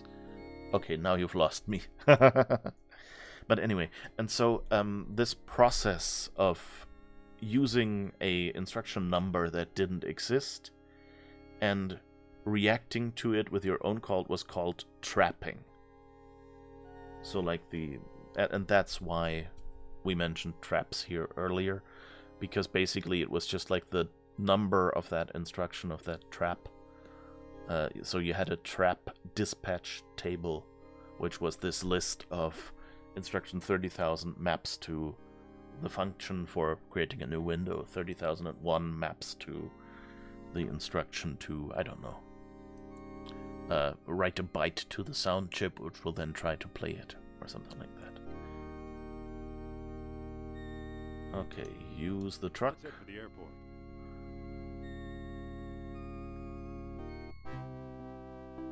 So we can go to Tikal or the Azores.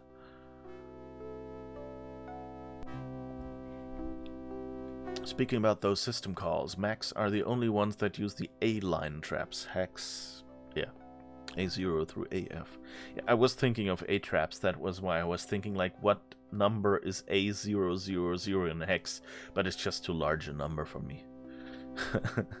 So I went like, okay, 65,000 is FFFF. So 30,000 is probably on the low side. Other systems use other methods, most commonly trap instruction. Interestingly, I think Pascal repurposes the otherwise unused trap instructions to handle integration between the application and Pascal IDE, such as breakpoints, unhandled switch cases, etc. So far, the only app I've seen use the traps. Oh, that's fascinating. Okay, so you actually had to add support for that just to make that work? I guess on one hand, you know, it's cool to find out things like that. On the other hand, you're going like, I would have had so much less work if they just hadn't used those.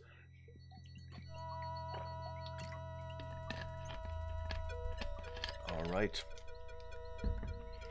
We're near a nice jungle. I kind of like this, that you always have like a car somewhere to go back.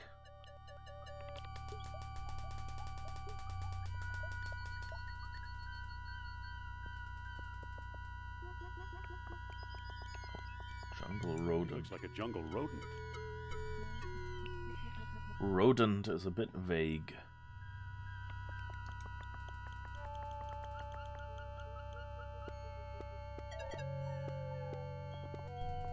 Okay, I guess I've chased you away.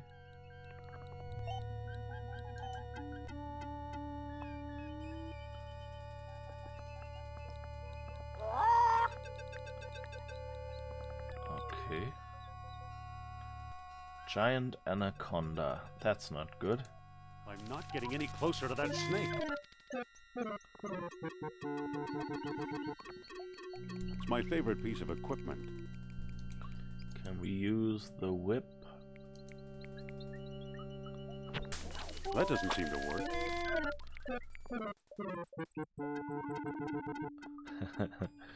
Nice little music for the snake. Well, that's not the worst case. OrbQuest has a crazy way of using trace mode of CPU to trigger trace exception to decrypt copy protected code segments. Okay. So basically the trace mode of the CPU kind of calls you every time, like after every instruction or before every instruction, and they use that to then decrypt whatever is in the current instruction. Oh my god, that sounds really annoying. Hold on. I'm not going anywhere near that snake. Snake. I guess it's mayonnaise, but it looks like used motor oil. I guess we don't have anything to deal with that anaconda I yet. don't think that'll work.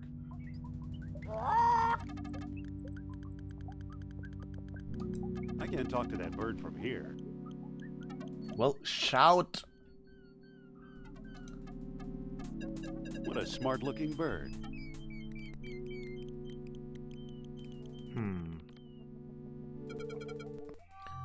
Okay, I don't think we'll be...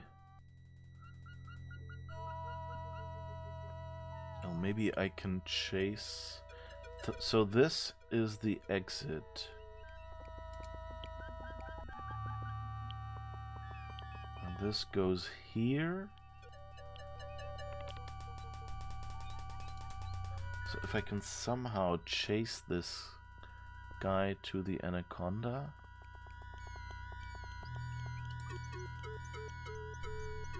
Oh wait, this... No. Oh, this goes back out. Okay. Dope. That was le dumb.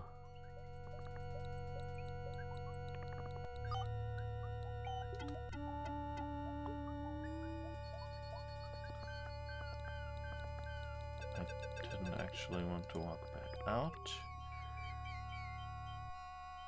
Let's see, can I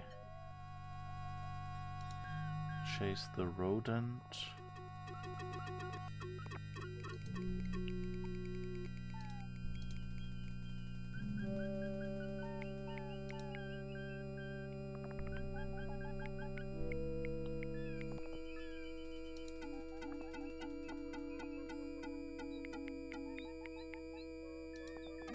How do I get here?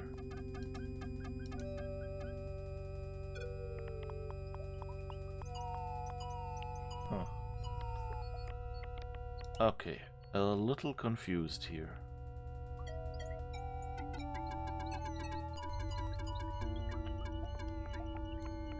Yep, basically the exception triggers on the next user mode instruction, but that's something still completely unfinished. Need to look more into that stuff in the future. Yeah.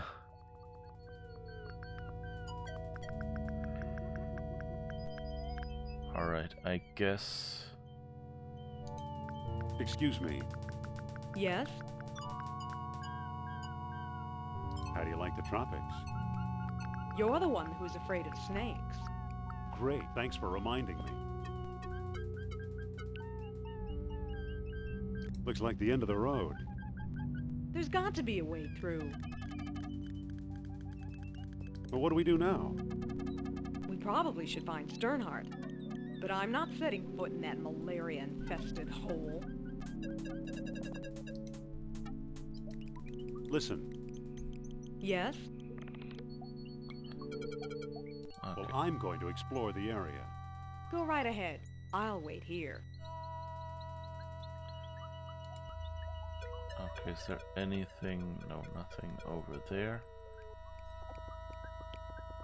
So we can go back to the truck. I guess we'll try the other location first, see if there's anything obvious there. Let's find the airport.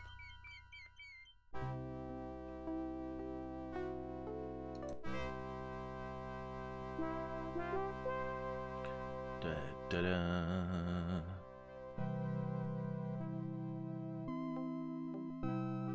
Such pretty locations.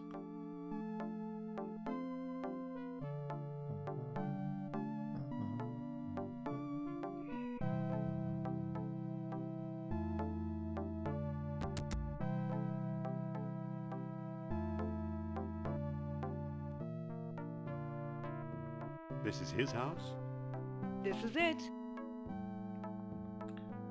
The nice thing is, since this is actual pixel graphics, you know, when they move closer, you don't get like smaller pixels next to larger pixels like in some pixel art games that are actually just made with an engine that just uses the full resolution, but then the art is just made in a pixel style, and so if someone gets farther away or closer near, you suddenly have, you know, like pixels that are larger in the front or smaller in the back. So if you ever make a pixel art game, well, do whatever you want, but like if you're going for an authentic look or something and more consistent, then that would actually be what you'd have to do. Use one small buffer and draw all your art in there, so that like your backgrounds are 1-to-1 and your characters kind of get scaled down, hopefully, never scale up, like apart from, you know, like an even factor to get the pixel look, something like that. And I mean, you know, like in some games it's difficult because like some modern pixel art games actually use smooth gradients So like each single pixel they have is actually, like 8 by 8 pixels or something. And if they have a gradient going through that surface, they will actually use small pixels over this one pixel. And that makes it, of course, look a lot better, but still makes it a simpler art style that can be done with a smaller team. Mr. Costa? Keep your shirt on. Be careful, Indy. Humor him. Trust me. I suppose you're selling something. If it's not a priceless artifact, I don't want it.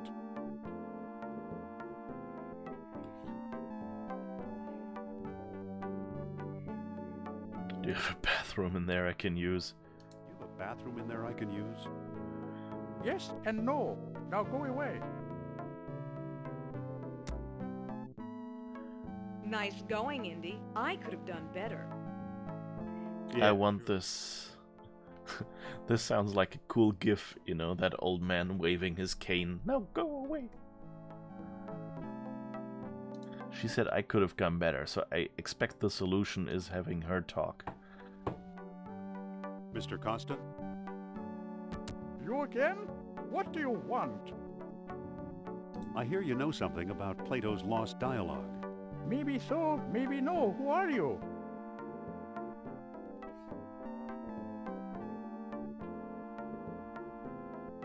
I'm Indiana Jones.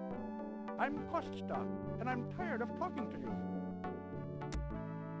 Indiana? What kind of stupid name is that? Don't say anything.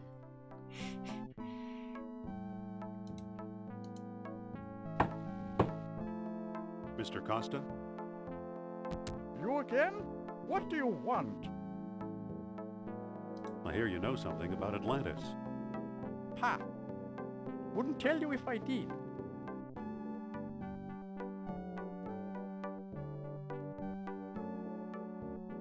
Then don't be a jerk.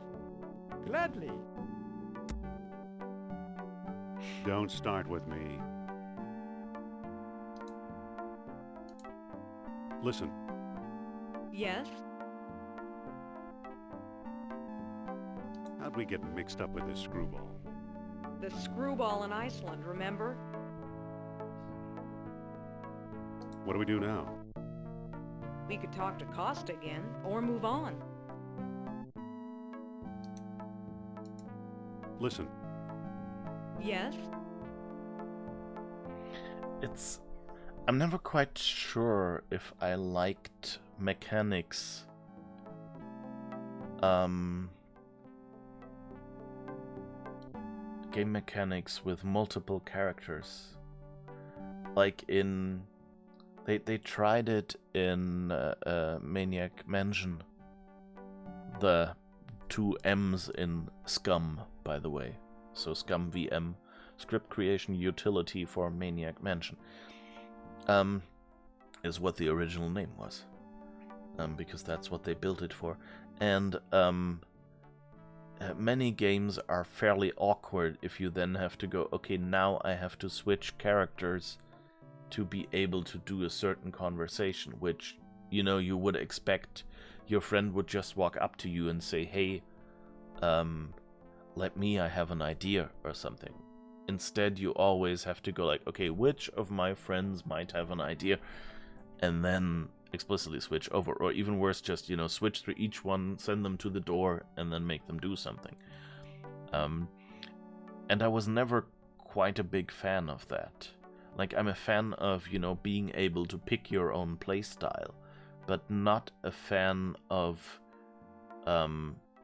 picking your own playstyle and then figuring out that the game wasn't designed to let you play that way. And so you basically, all you did was, move yourself into an unwinnable situation or an additional game over screen or something. But I think, here it makes sense to have, like, strategy and to involve Sophia. And it also, of course, one positive side of things like that is that it makes your characters the other NPCs feel more real. If it's like, yeah, Indy can't get in here, but this other character has agency and can go in there and say, hey. And I mean, she told us, I could have done better. That was a good hint. You talked to someone from Portugal who said that he is exactly like the real dirty men from that area. I like being able to play as Sophia. The problem is that they only use it once or twice the whole game. Yeah, exactly. That's kind of my annoyance as well, that it's often using the other character or characters is, like, you have to know when to use them. And so since in most situations it's not applicable, it gets kind of annoying, like you've given up, okay, I guess this was only this puzzle. And then later you get stuck at a puzzle, and then you look in a solution, goes, oh yeah, now actually it would work again. And since you've constantly gotten the, I don't want to talk, or, like the same sound, you think, okay, this was just a one single use mechanic or something. And that's just, like, it makes it more annoying than it makes it fun. Also, of course, I'm a fan of, like, picking my favorite character in a team or something and just playing everything with that character. If I can, and so in this case, it's like, well, you have to play as Indy. You can't play the entire game as Sophia. I mean, this game is called Indiana Jones, so I'm not blaming them. But on the other hand, if you look at a game like Assassin's Creed Syndicate, where it's like you play as Jacob or Evie, but most missions you can only play as Jacob. And so it's like you come in and say, hey, Evie is a cool character. I like your fighting style. I like the play style. And then it goes like, no. Now these missions, you play as Jacob. And it's basically just some of the open world stuff where they say, well, you can use Jacob or Evie however you want. And it's just like, that makes it an annoyance, because the people who want to play as a particular character get told, no, you're not allowed to. You have to play the other as well. So it's always a trade-off. Like, who do you want to annoy in which way? And that's why, certain people like certain games better than others. But, like, personally,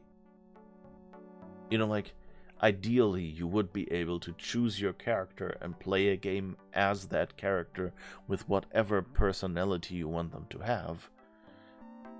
And maybe there would be some difficulty or something that would be different. But in general, you would be able to play that game that way. And the game would just adapt around your choice what you want to play. But of course, we can't do that. That would be crazy much work for a single game. So what you have to go is find out which games support the playstyle you want and, play those. And either not play the others or, learn. Here, you talk to the man. My pleasure.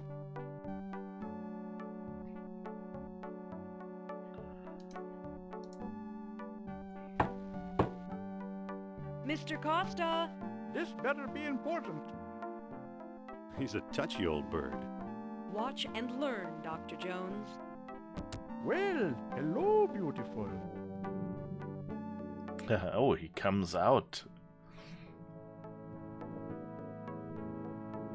Professor Costa, my name is Sophia Hapgood. Madam Sophia? A renowned psychic? I hope my friend didn't pester you too much. He's a friend of yours? Well, no, he didn't pester me that much. He didn't pester me that much. I'm not quite sure. I think, I'm not sure I like the voice acting on him.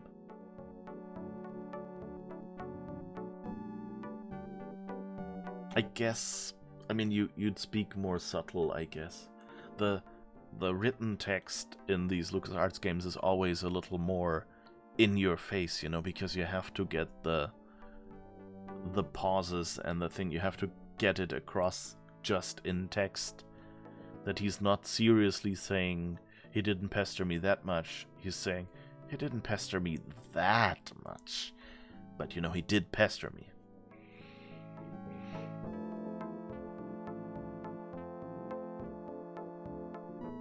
Actually, he's named after the family dog. Sophia, I see.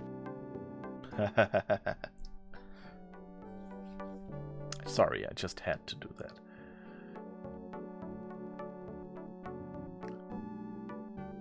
It's a bit out of, you know, it doesn't fit the flow of the conversation, but since he first said, Idiana, what kind of a name is that? You know, of course I had to do this. Because it's the backstory. What can you tell us about Plato's Lost Dialogue? What do you want to know? This is also, like, you know, these games are simpler at the time, but like for the ideal game, all these dialogues are very streamlined, very simplified, to say it in a positive way. Like, you know, you just, I wish there was a little bit more polite talk around it. Like, not just, hello, yeah, so what can you tell us about this dialogue, but rather, you know, we're looking for X and this, can you tell us anything about it? Or something like that, you know, would have been a bit of an intro or something. Do you have it? Nope. Nope. Have you read it? Nope. Nope. Aw. Do you know what's in it? Not exactly. Can you get it for me? Sorry. Do you know where we could find it? Well now, that depends. I might trade the information for a rare Atlantean artifact, such as a certain necklace I've heard about. I'll never trade away my necklace. Well then, if that's how you feel, surprise me. Would you do business with my friend here? Madame, I'll do business with anyone. Thanks for your help. Goodbye for now. At your command, madame. Don't be a stranger now. Interesting character. trade, huh? If not your necklace, then what, I wonder? Maybe the eel. I mean, that's the only other artifact we've seen. My necklace. Come on, just say my necklace. Should have, like, I got this from my dad or something, I don't know. I guess she didn't get it from her dad. She just stole it at the expedition, but that would have been a good opportunity to give a little bit of background. It's fine. I'm not complaining. Listen. Yes?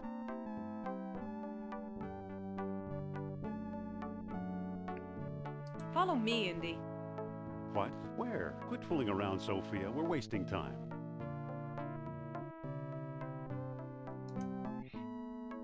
Can we now keep playing this? Let's see how long we can do this.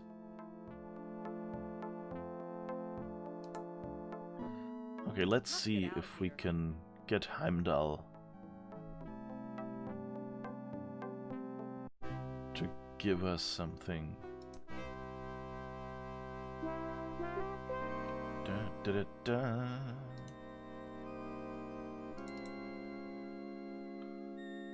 It's all these conveniences that modern games have. Like being able to double click somewhere and then the character will run. Being able to double click on a character to get the default action. Well, I guess we have the right click action, so that feature is sort of in there. Pardon me. But like, it's interesting that this game doesn't have this.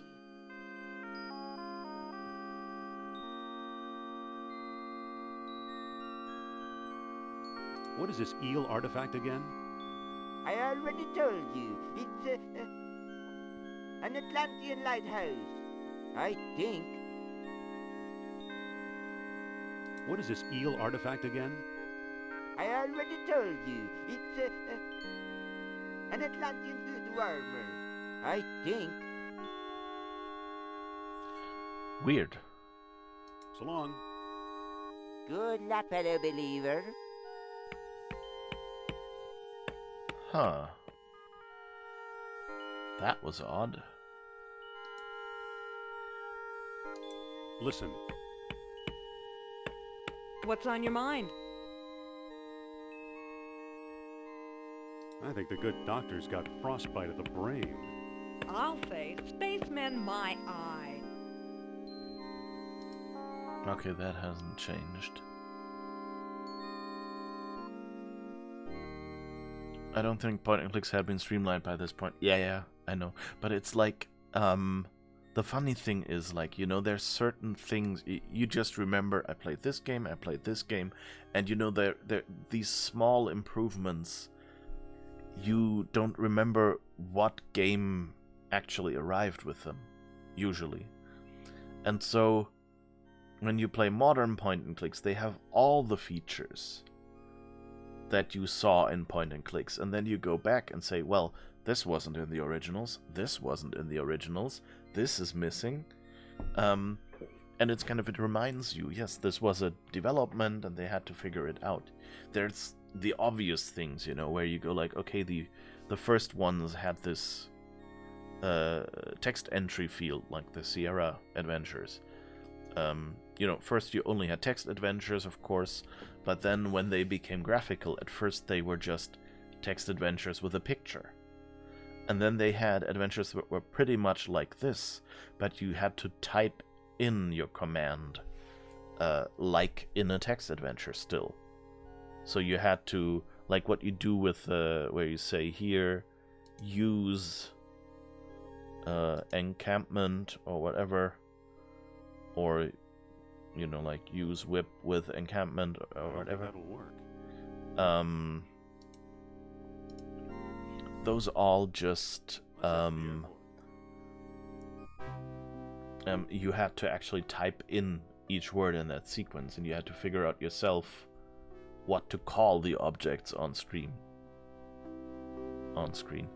And, yeah, so it's kind of fascinating.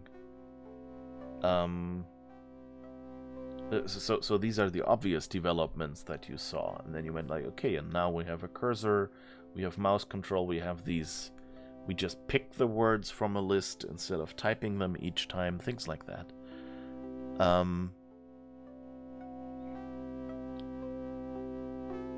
But the smaller things, you kind of go like, oh, I expected that. Or being able to cancel a click. I keep complaining about modern games that don't do that. But this old game didn't do it either. Like when you click on an exit by accident, that you're able to say, wait, click somewhere closer, and then it will cancel that walk and walk you there instead, and so you're not leaving the screen after all. So I guess we're going back to Tikal.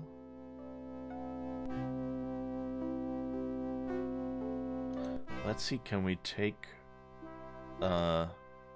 Sophia to New York?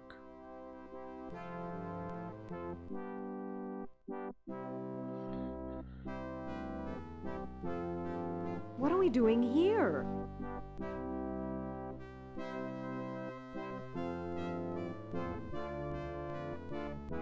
What a campus. And you could have been teaching here. Sure, teaching people with minds like razors, sharp and narrow. What do we do now? Let's bid farewell to this ivory tower. Okay, she won't come along, I guess. Okay, yeah. I guess that's one way to do it.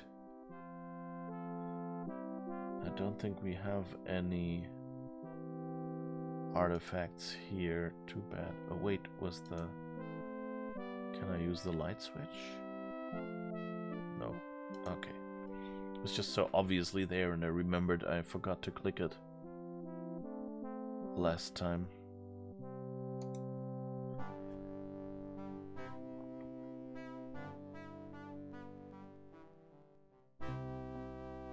But I love that there's so many modern point and clicks out there these days, and that you can go and say, hey, you know, that you can just go and say, hey,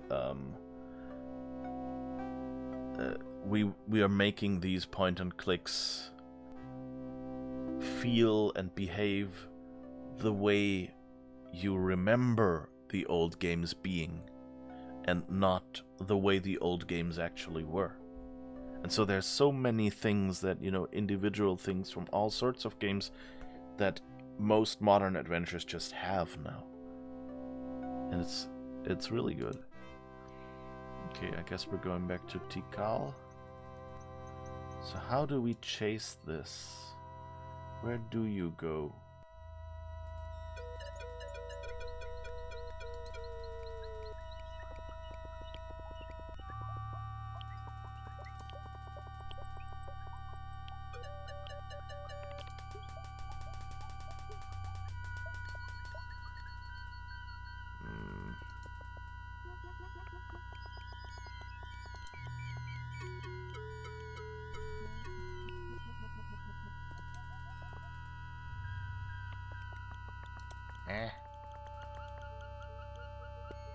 Anybody know what pattern this follows?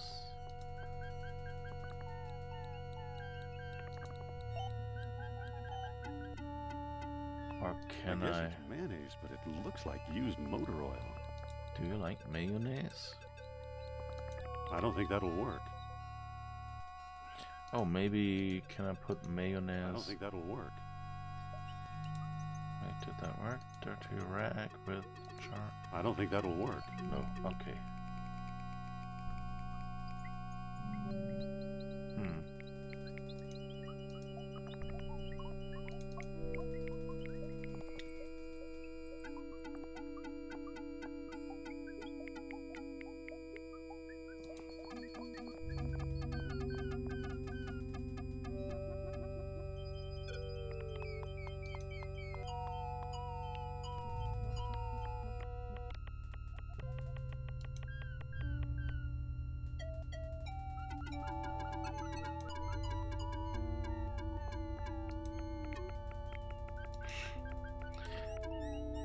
Like, do I have to lure you somehow?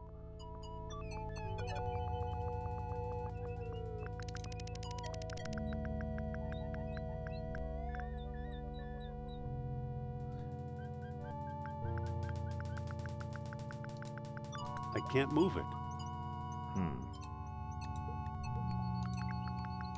He looks like a jungle rodent.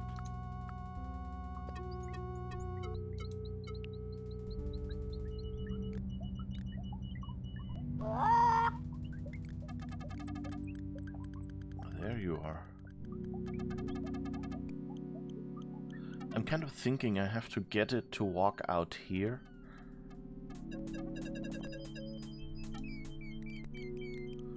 Can't talk to the...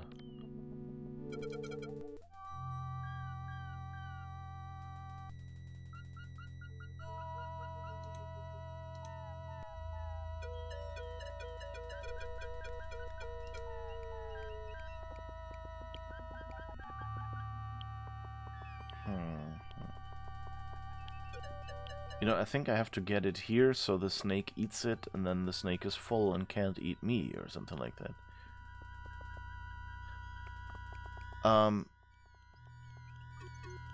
Okay, Konga, please don't tell me the answers, okay? Oh, I forgot to turn on the bot. That reminds me of that. Which would have occasionally posted reminders, I guess. But yeah, okay, yeah. I mean, if you want to give me hints, try to, you know, like, try to be more subtle, because I still want to figure out stuff. Even though, you know, I played it years ago, but, you know, like, it's nice if I've forgotten something to kind of trying to figure it out. But you know, if you want to give hints, do it more like, oh, you have you looked at your inventory or something like this, to make me, you know, check again and remind me that maybe I have the item already or something like that, you know. It's my favorite piece of equipment.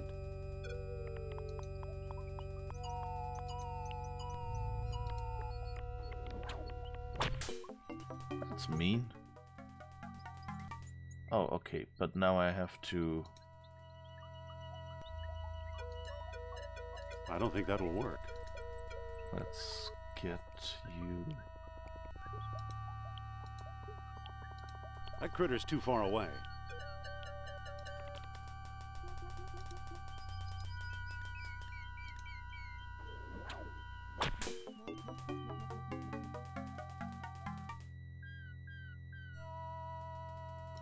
Okay, I guess I'll just be whipping you around here. Ah, now. Num num num num. Woo! Good old Mother Nature. Good old Mother Nature. Oh wait, this one? Yeah. Okay, and now I guess we can Tarzan over here. I don't think that'll work. Okay, we can do it like this, and I guess it's a rubber tree. Yep. Wow, some bridge. Hi, Indy. Hello. How did you get over here? While you were off bushwhacking, I found a path. I wonder if you could find the path in the game, or if that's just, you know, something that's invisible in the game. What do we do now? We better find Sternhardt.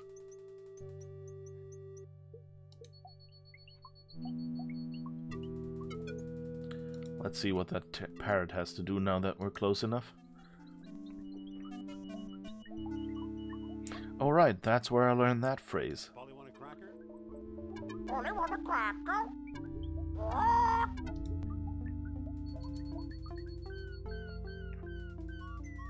Tip a canoe. Untie the two.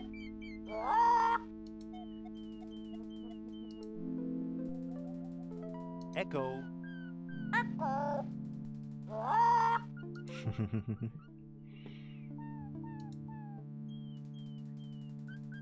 23 skidoo. Untie the two. Okay, I guess the parrot doesn't really do anything right now.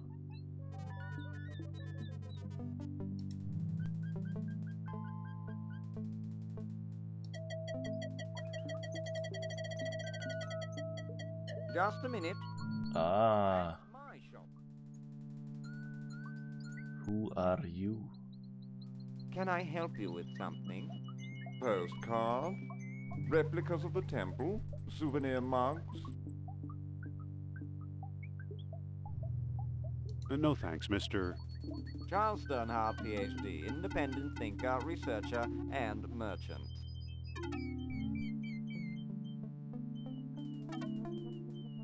What can you tell us about the temple? Glad you asked. The locals claim Mayan Indians built it. Now I ask you, does this look like the work of primitive savages, or does it seem much too civilized?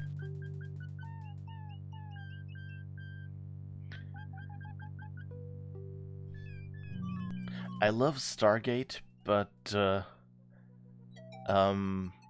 and you know, the whole idea of old stuff on our world is actually from a previous civilization or from aliens or something like that, and was much more advanced, maybe even, you know, like if you look of our civilization, what would remain after a couple thousand years. Like, everything on the internet would just poof be gone.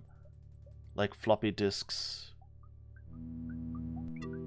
wouldn't work anymore. It would be, people would go, oh, that's probably a decorative piece or something like that. It, would be demagnetized, everything.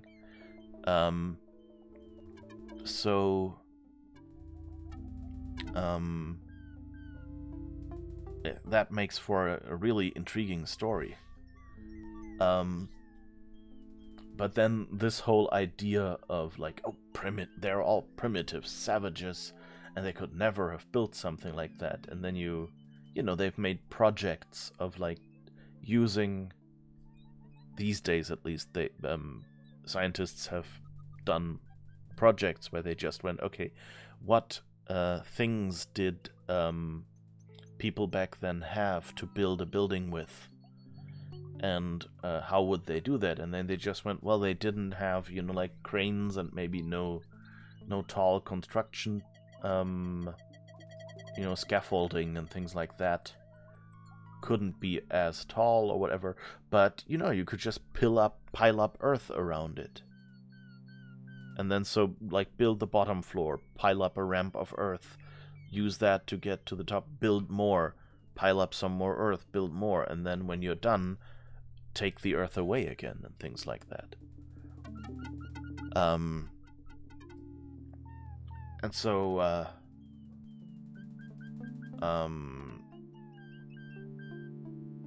It kind of feels even...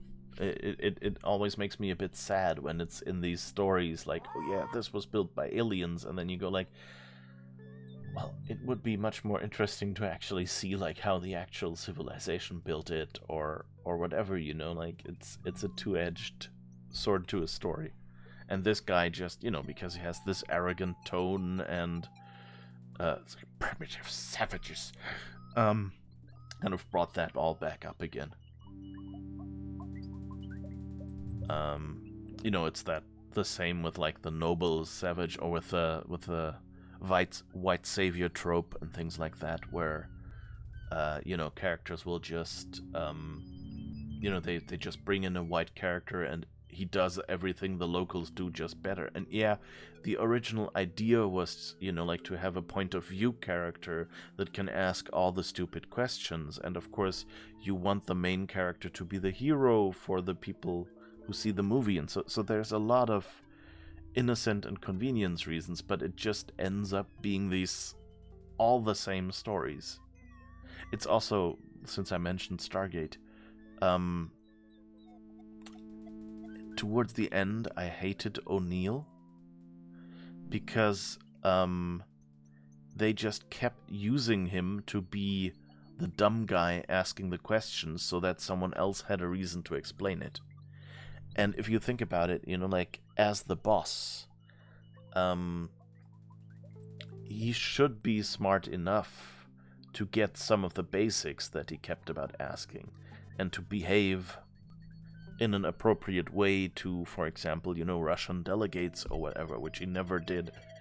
And kind of then his superiors or his subordinates kind of jumped in and fixed things. And that's just like, someone like that would have gotten fired long ago. And so it just became unrealistic that they kept using him for that, instead of going, okay, we'll, build our team so the gaps in knowledge are evenly distributed. So, like, if it's a military thing, then the scientist asks. Or if it's the scientist asks the boss. And if it's the scientist on TV is, of course, one person that knows all science, which is unrealistic as well. So just having, bringing in someone else and saying, well, this is our weapon systems specialist, and this is our, interstellar travel specialist, and this is our, I don't know what else did they have, power generation specialist or something like that. you could have had it that even two science just talk to each other, and one said, so you're doing it this way, and then the other one says, no, actually I have to do it this way. The other thing doesn't work due to tech blah or something. You know, you can do a lot. But I guess at some point, you know, like the writers just had to quickly get into the story and get the tech blah out of the way, so they just went like, okay, this character will always ask the dumb questions.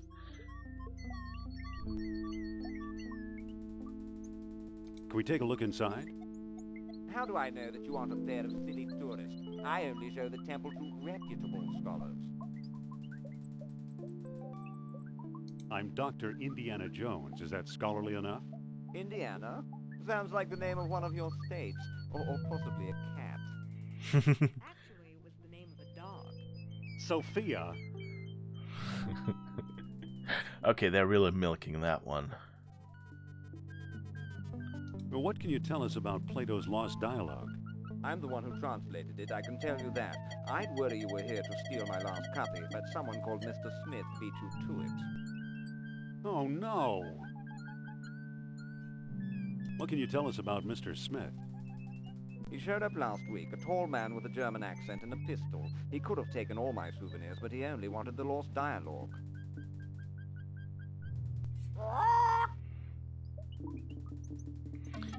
That's a game hint, isn't it? Maybe the bird heard something.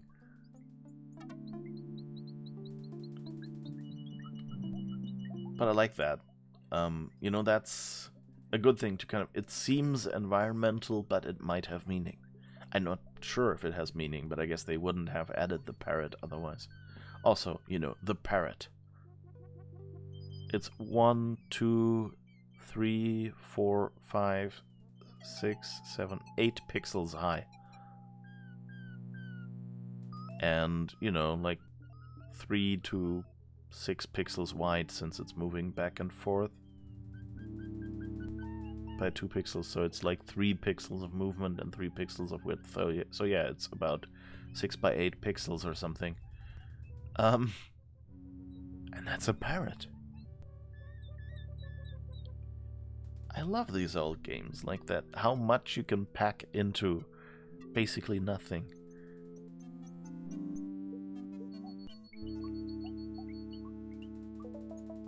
I'm hoping to find some evidence of Atlantis here. Evidence is easy. You're surrounded by it. Proof? Now that's hard.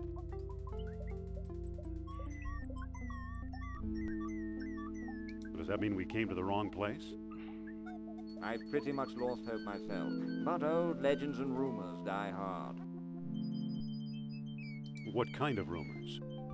Local legend has it that the temple was built by men who are not men. What are men who are not men? Who knows? I've heard everything from giant men with snakes for tails to giant snakes with men for heads. Giant snakes with men for with giant men with snakes for tails, or giant snakes with men for heads.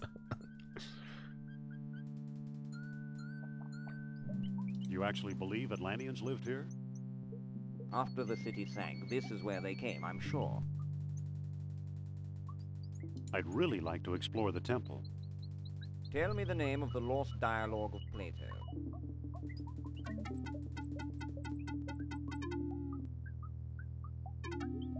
Neither of these, I don't know think. the title. Title! You're no student of Atlantis, then.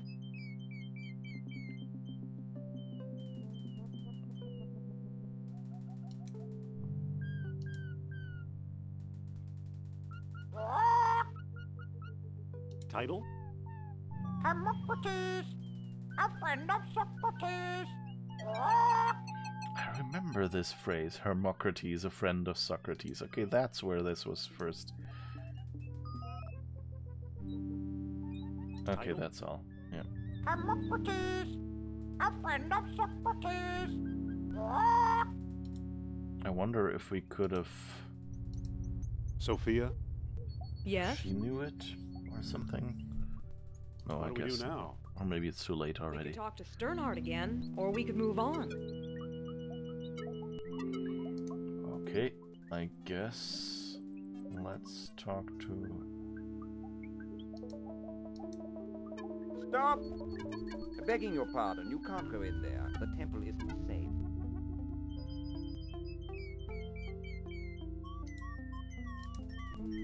Listen.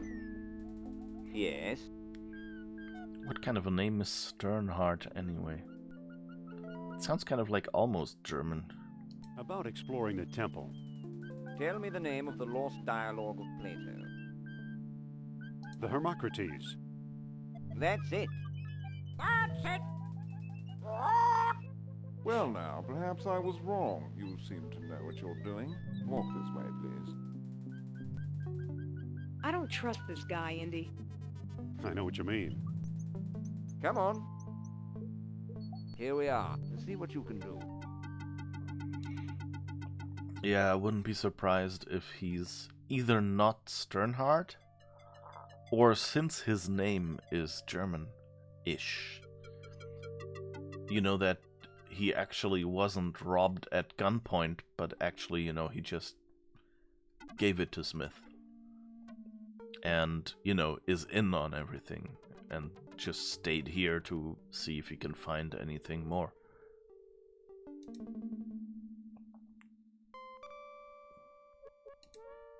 Looks like it could use a nose.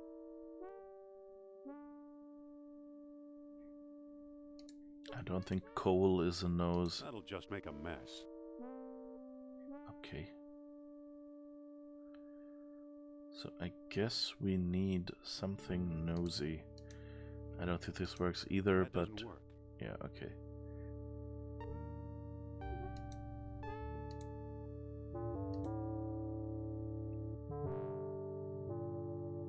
Spiral design. Oh. This one looks different, more deeply etched. Can I take it out? I can't. Years of tarnish have it all gummed up. Maybe we can clean it? I don't think that'll work.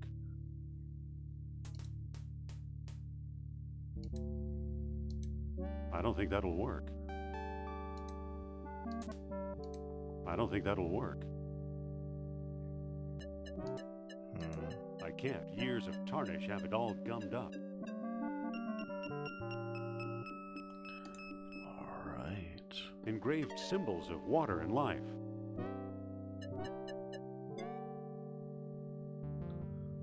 Okay, so my guess is this spiral design might be an elephant nose or something, and then it would fit.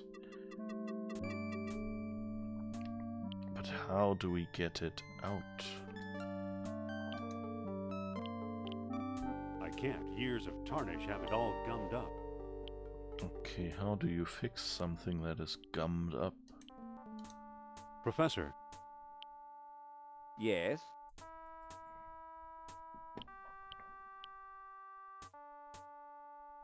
so you've never found anything here? No, I'm stumped. Professor, Yes? what was the purpose of this chamber? You have me there. Some sort of crypt?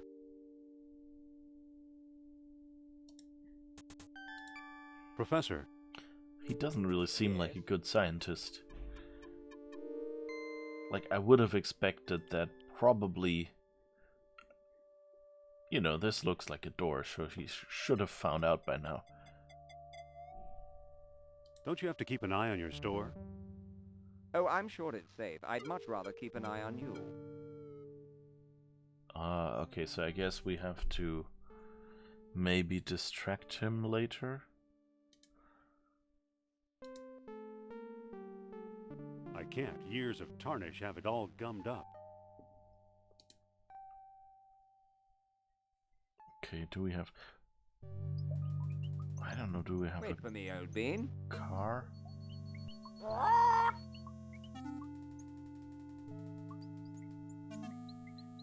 Oh, can we maybe use the kerosene? I don't think that'll work. Sorry, old chum. That lamp's a part of my shop. I can't let you have that.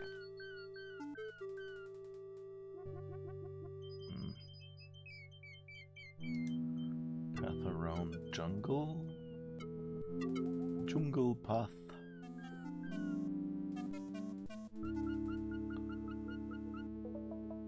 Okay. It's a rental. It's a rental. Thank God for Europe car. No, wait. Let's find the airport.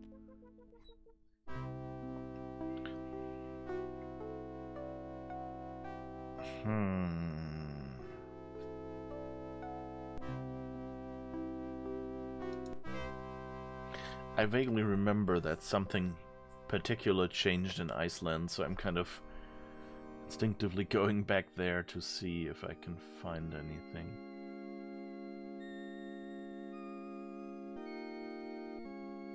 I'm also kind of thinking I remember seeing, you know, or getting gasoline from somewhere. And okay, he's still here. And I don't think there's anything else.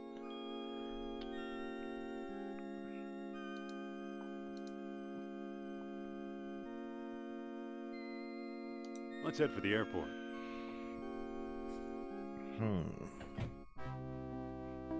Ding, ding, ding, ding.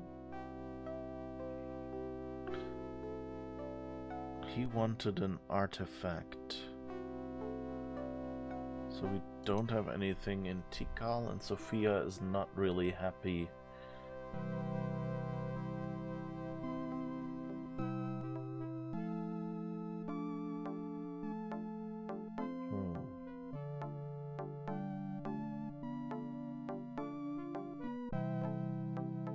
So Sophia doesn't really like us going back. So I wonder if that's just characterization? Or if that's kind of them trying to hint.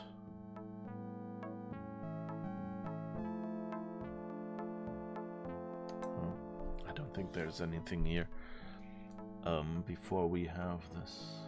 Come on, let's go. It's kind of nice that they made them more individual in this spot, at least.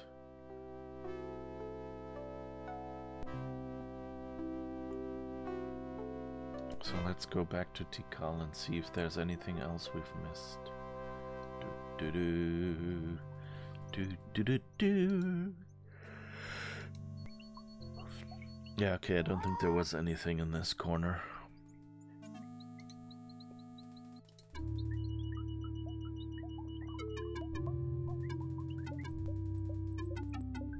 Bye-bye, Birdie.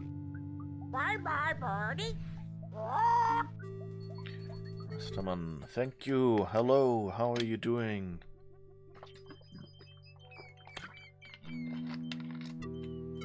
I hope you're having a good week.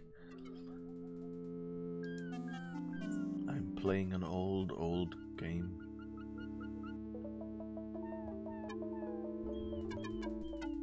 So how can we get... Let's see, can we That'll combine... just make a mess. I don't think we can... I don't think that'll work. Combine anything here. That'll just make a mess.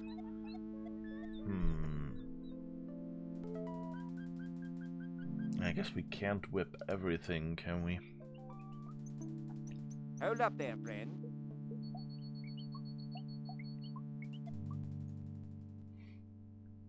Well, any ideas yet? So how do I... We found the spiral design. This one looks different, more deeply etched. And I think we have to pull this out, but how?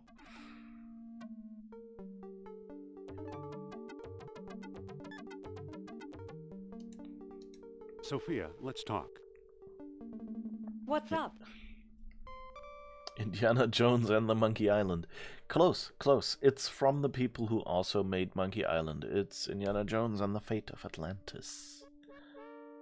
Oh, could you talk to Sternhardt and keep him occupied? Could you talk to Sternhardt and keep him occupied? That's Okay. Dr. Sternhardt, I'd like to speak to you. good. Alright, let's see if we can steal the kerosene now.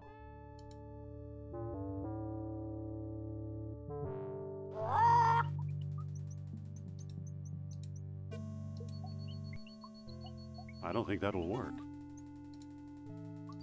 Good thing that pest Sternhardt's not around. Alright, that worked, I guess.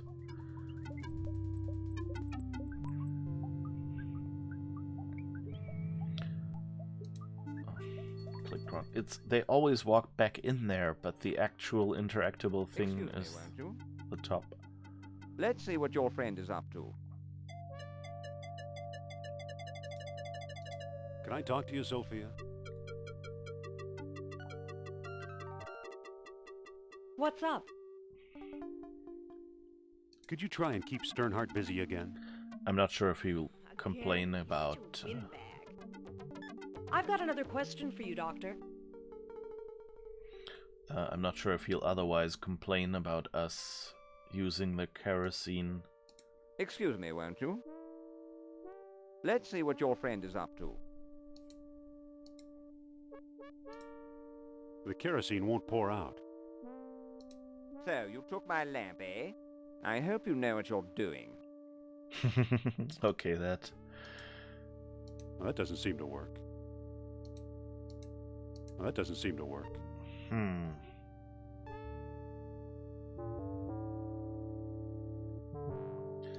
Open, maybe. Ah, okay, that was the trick.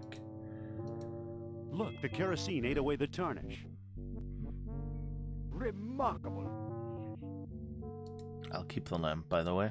Now I got it. Marvelous. And now... It fits perfectly. Now it looks kind of like an elephant. Amazing. Pull? Ah, Like that. Astonishing. Bless my soul, the tomb of an Atlantean king.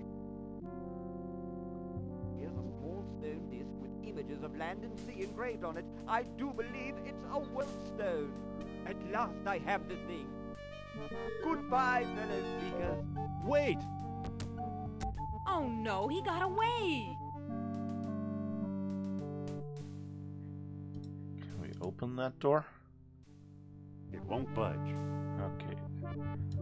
But we found a shiny bead, I think. Looks like a bead of orichalcum. Too bad for Sternhardt. He missed the orichalcum bead. I think that's all. Who knows? Maybe it is the tomb of an Atlantean king. Okay.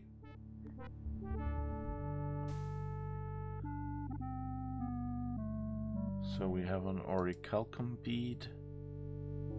We can't go through the secret door, I guess. No. Okay. What was that sound?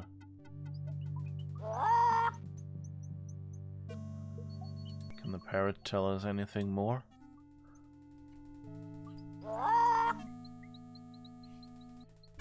Orichalcum. The power of Atlantis.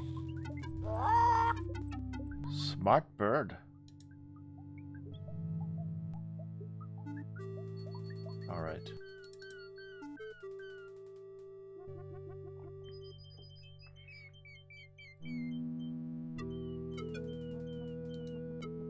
Let's find the airport.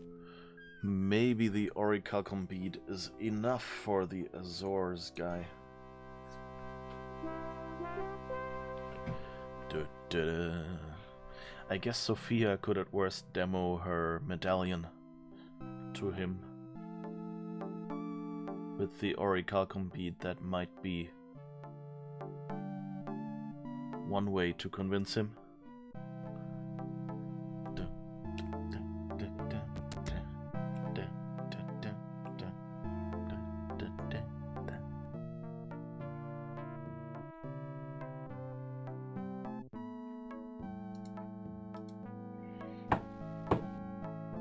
Mr. Costa?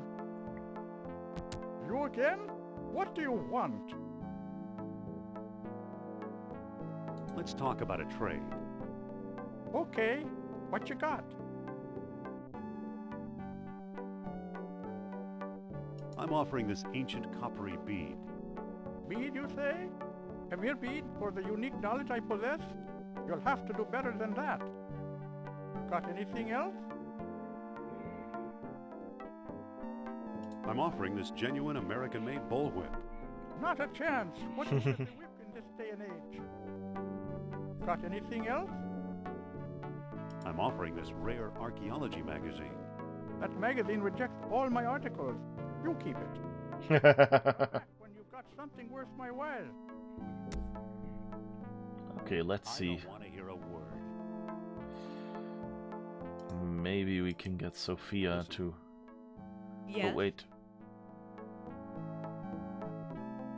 Never mind. Okay. First, give her the bead, I think.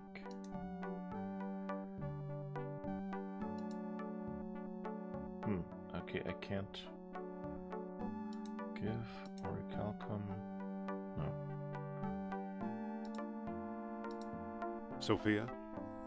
Yes?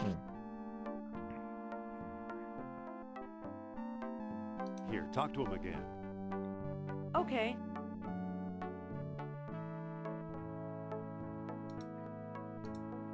Excuse me. Yes? Forget it. Fine, it's forgotten.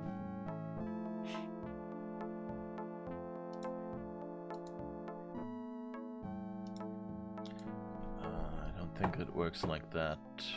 Mr. Costa! Because I can't give her the bead.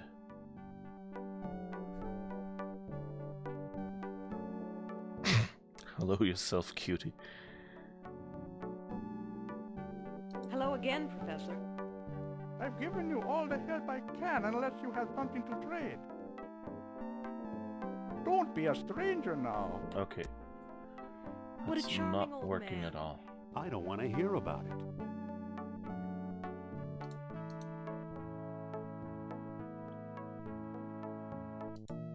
Okay, I guess we'll just drive away and try to find some other spot.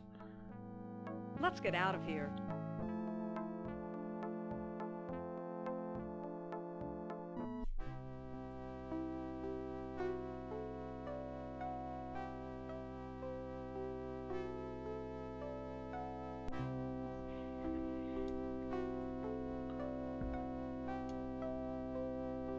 Oh, maybe now we can go to Iceland and...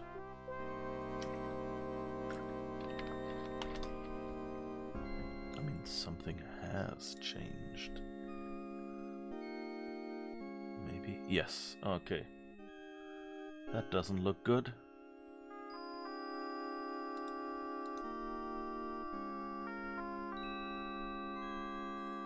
Too bad, he's frozen solid. A little too dedicated to his work, I guess. That's dark. It looked like a bead would fit in the eel's mouth. Okay. It fits perfectly. Whoa! Look, it melted itself right out of the ice.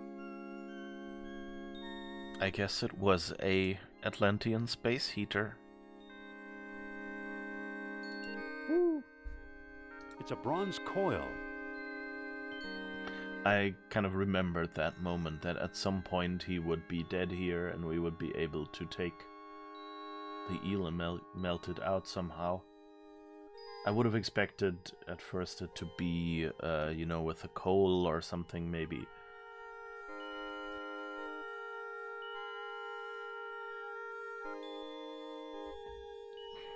Almost had to sneeze there, but somehow it's stuck.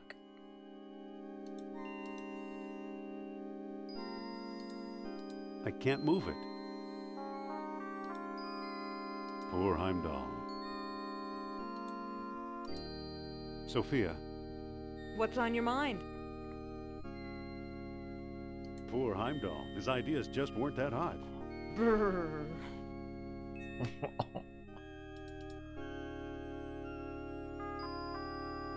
Just go in there and steal his priceless find.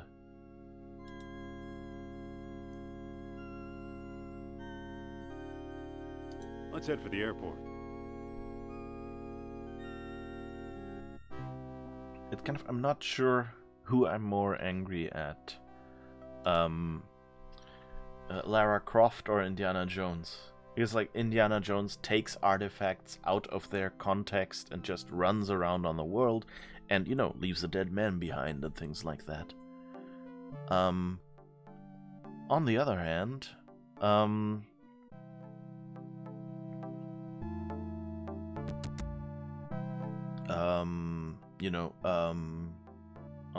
Lara Croft, a lot more of the artifacts get destroyed when she is involved. So it's a question, I guess. There's more damage she does, but the difference is not that big. You again? What do you want? Let's talk about a trade. Okay, what you got? I'm offering this mysterious eel figurine. Now that looks interesting. You've Damn got it, a I forgot deal. to look at it. Now listen carefully. I don't know exactly where to find it, but the lost dialogue of Plato is in the Pierce collection. Got that? I think so. The Pierce collection. Very good. Nice doing business with you.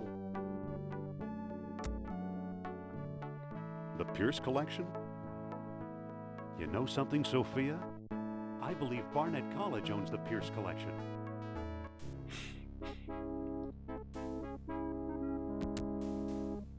Dr. Uberman, fantastic news. Kerner, at last! See what Herr Jones has kindly provided. What on earth? Isn't it amazing? You fool! You come back to show me this prehistoric knick-knack? Herr Doctor, I believe this knick-knack, as you call it, comes from the lost city. Then we have failed. I see no evidence here of some magical metal Plato called orichalcum. Look here. Concealed in the base is a small shiny bead. And it glitters like fire, exactly as Plato described. It's my guess we've found the treasure we seek. I never guess. We must test.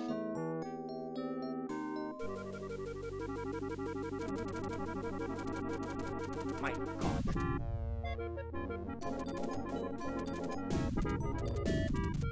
We've done it!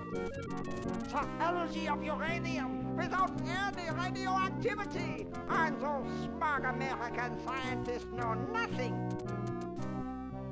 That gives me an idea. Suppose I place the bead inside the statue's open mouth.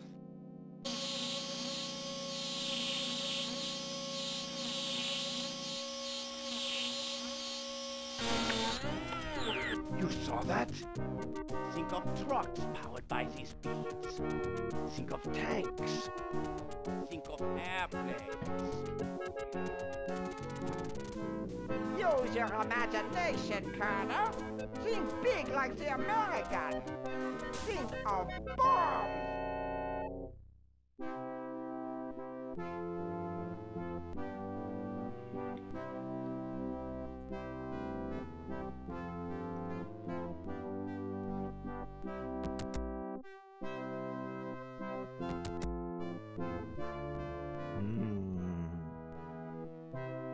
So why are you dragging me in here?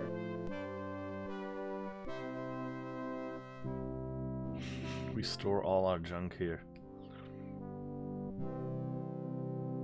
This is Caswell Hall. We store all our junk here. You think Plato's lost dialogue is junk?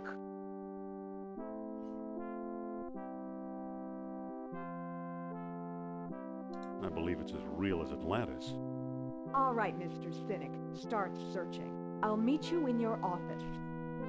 It's kind of embarrassing that he's basically been sitting on top of the lost dialogue of Plato.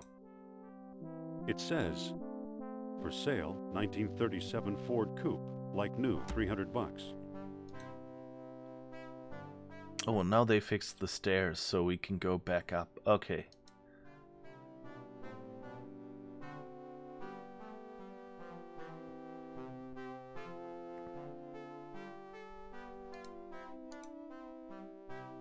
I believe it's part of the old Ward collection.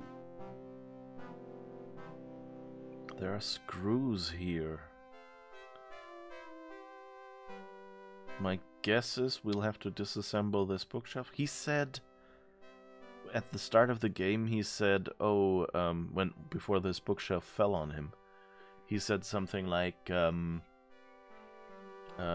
these books don't seem familiar.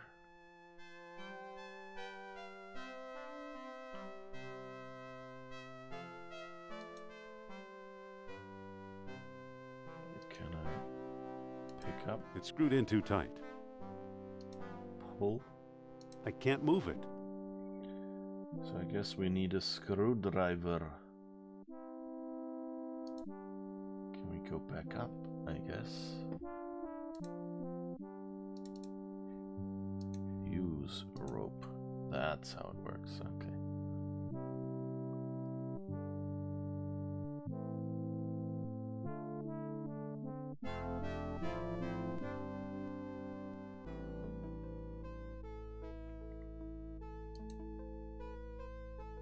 Marcus thought Potlatch Indians carved this. Looks like a movie prop to me.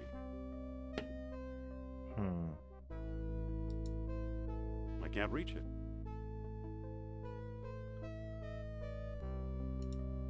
Can we move the crate? It won't come any further. Oh, dusty old chest. I believe it's part of the old Pierce collection. Huh. It's locked. So we need a key or something.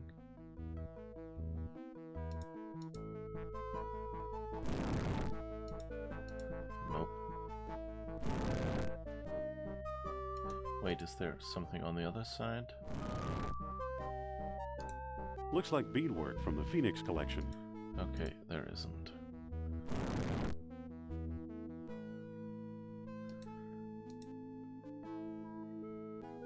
The floor isn't slippery enough. It won't move. Oh, there's an arrowhead? It's from the Shamet collection. Very sharp.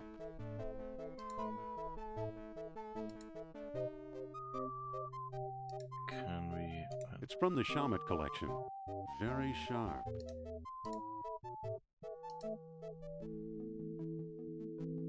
That didn't do anything. Okay, we can't just use the arrow. Let's go back down and maybe we can see.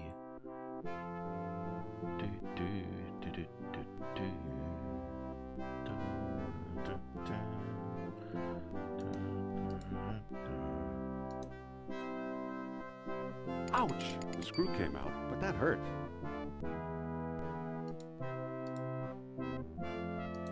I can't unless I find a way to protect my hands. Use rag with arrowhead? Yes, that works. That didn't do anything. I meant the screw, not the entire shelf. It's unscrewed. I don't know what we'll need these screws. It's unscrewed. Oh, I guess we'll just open it up. It doesn't keep the screws, apparently. It's unscrewed. That's a pity. It's unscrewed.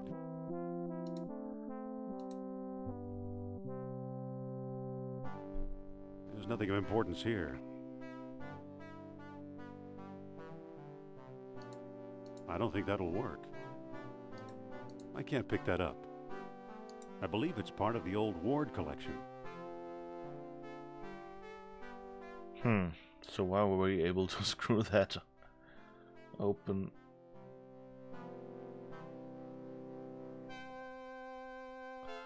Okay, I guess let's go downstairs. See if there's anything there.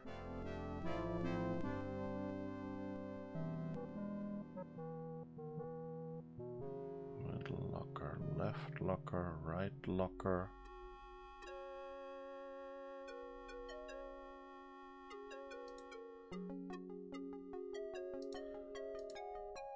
It's hot enough already. Okay. And I don't think we can go up It's there. too slippery to walk up. Can we make it not slippery? I don't think that'll work. Well, that doesn't seem to work.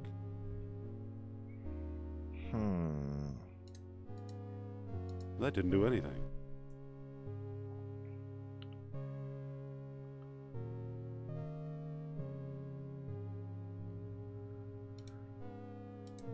Let's see if anything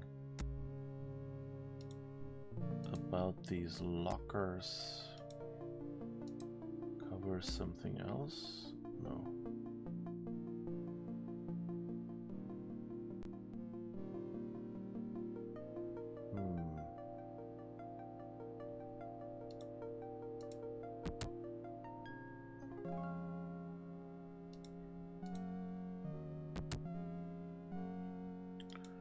Okay, I think there's nothing in these lockers.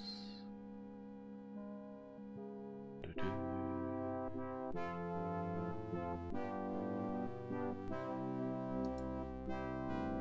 Da-da, da-da, da-da.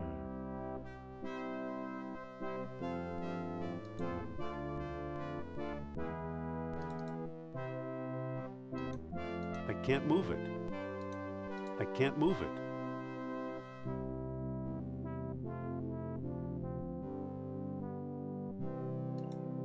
I believe it's part of the old Ward collection.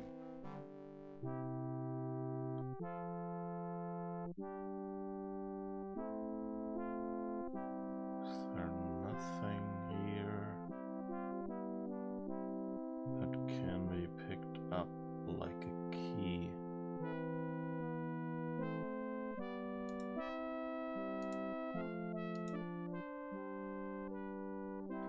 I guess we'll go back up and see.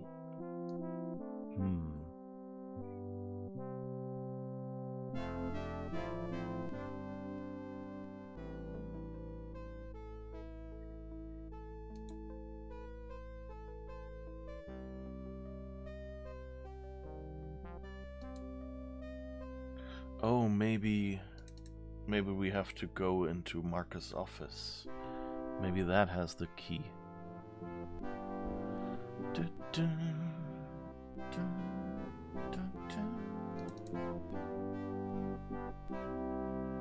Just habitually I double click for the fast walk, and nope, we didn't have that yet back then.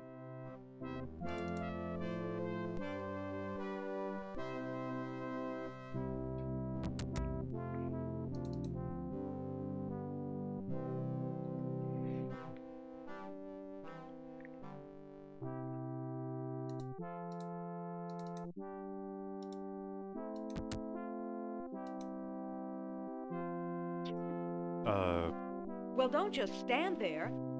Go find Plato's Lost Dialogue. Yeah, so walk to shelf. Nothing up here but a few broken pots.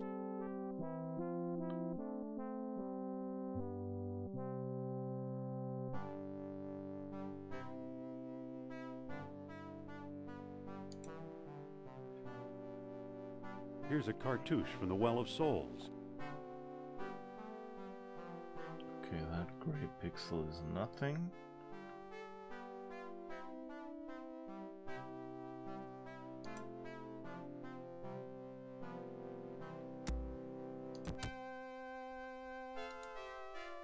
Nothing useful in here.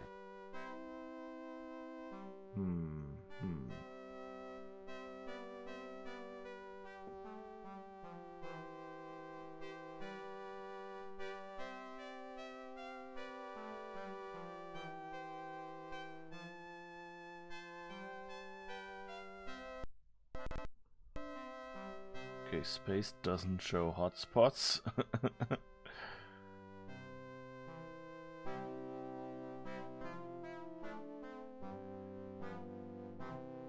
Okay, I don't think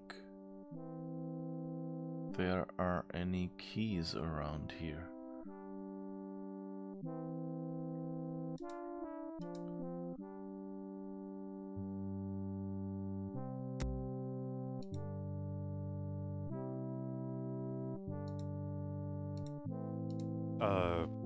Well, don't just stand there. Go find Plato's Lost Dialogue. Okay.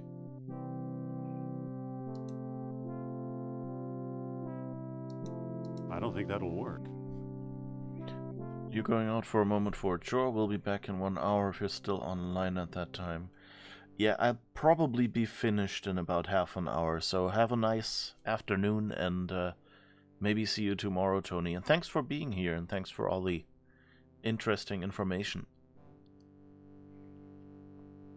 Alright, how do we...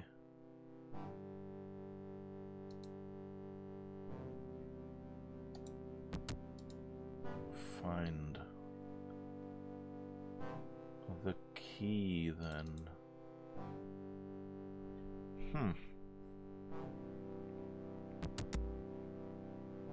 I don't think there's anything over on the right. Nope.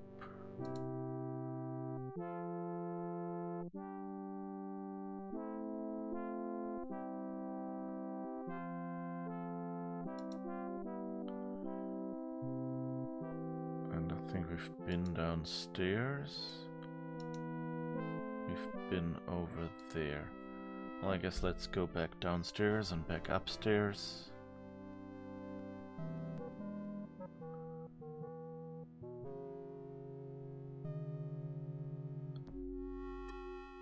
Use coal?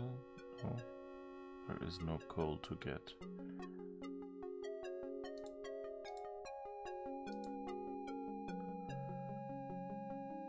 That didn't do anything.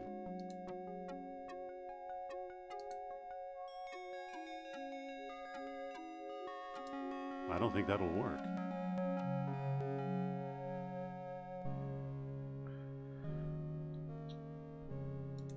So I think it's the bookshelf.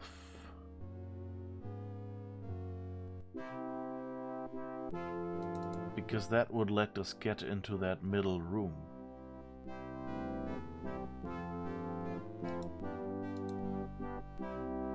But I how? can't move it. I don't think that'll work. That didn't do anything. I can't move it. I can't move it. It's already open. Doesn't seem to close.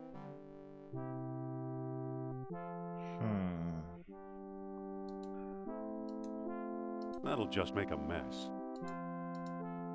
I don't think that'll work. That doesn't seem to work.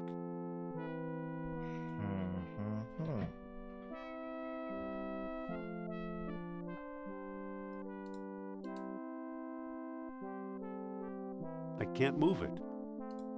I can't move it. I can't move it. I can't move it. Okay, this wasn't a misclick.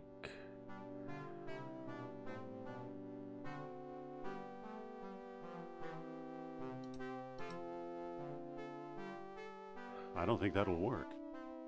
Oh, okay.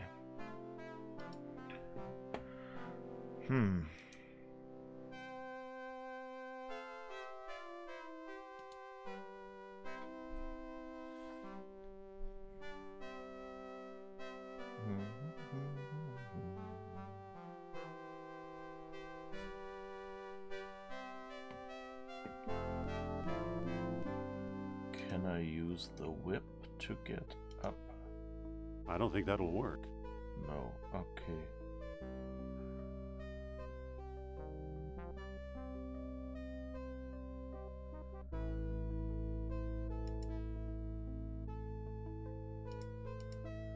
That didn't do anything. I don't think that'll work.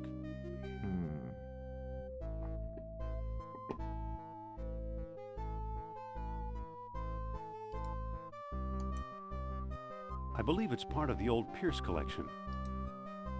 It's locked.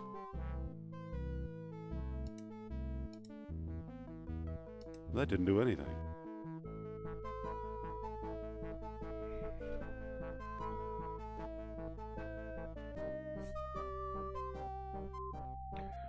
Alright, now I'm slightly stuck.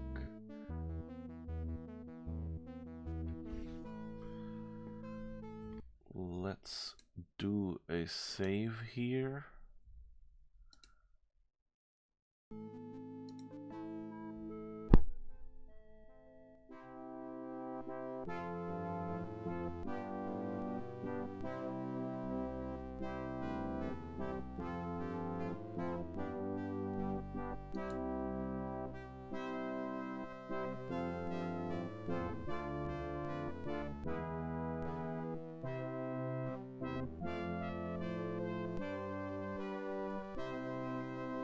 I believe it's part of the old Ward collection.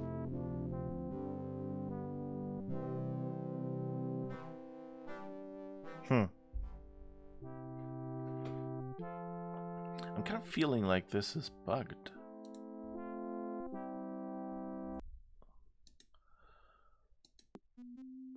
Let's just do a reload and go back down again and see if that makes any difference. Because, like, why would you open this? I can't pick that up. I don't think that'll work. I was kind of expecting to be able to drop down here.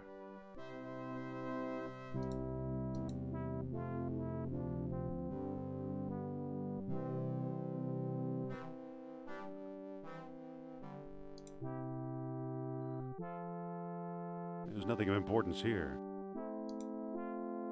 There's nothing of importance here.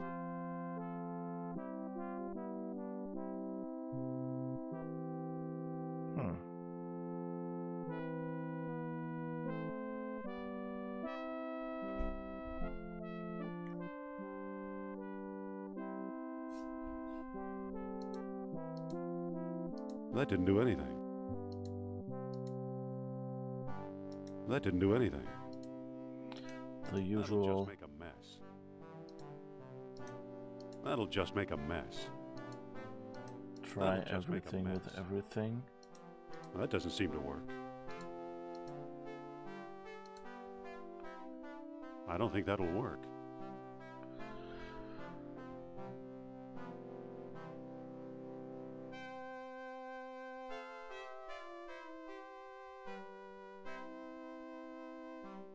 What did I miss?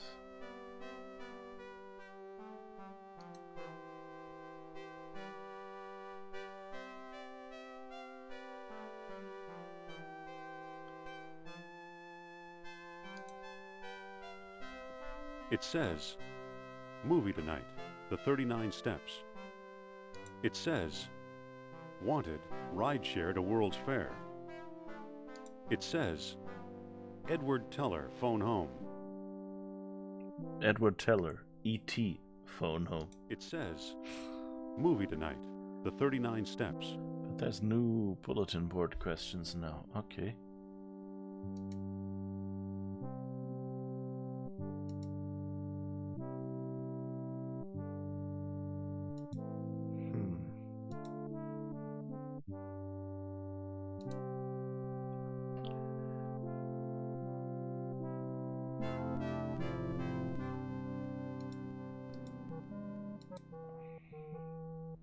That didn't do anything. No.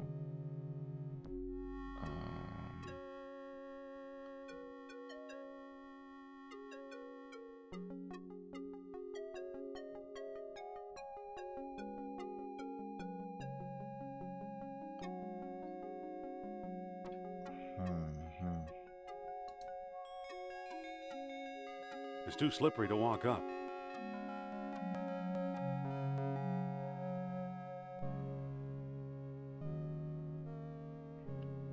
Okay, I'm officially stuck. I didn't find Anything up there? The bookshelf won't let me interact with it. So unless it's in a different location. But why would the key for this be in a completely different location? I guess this is the first time in this playthrough where we'll actually have to resort to a walkthrough. Let's see.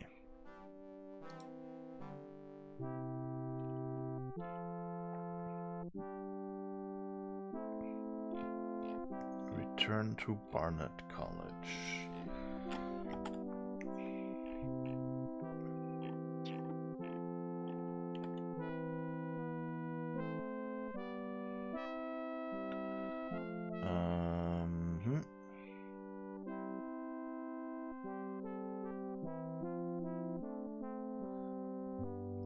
Indy's office, the mayonnaise we found before. Caswell Hall rag, yeah, we found that one.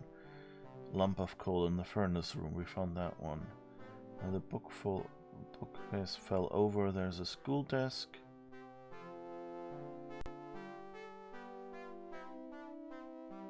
Okay, I thought I'd looked at that. In the room where the statue collapsed. The arrowhead, we found that one.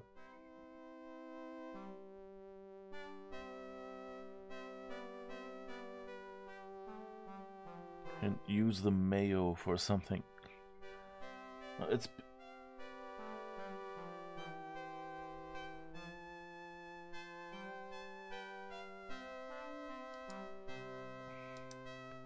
Okay, it mentioned two things.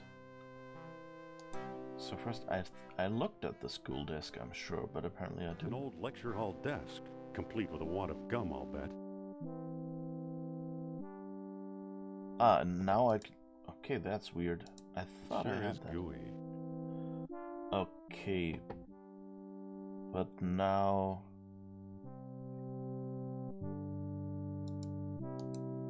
A fine example of braided hemp. Hi, SEG girl, or however, Seg girl. I don't know how you like your name pronounced. Let me know.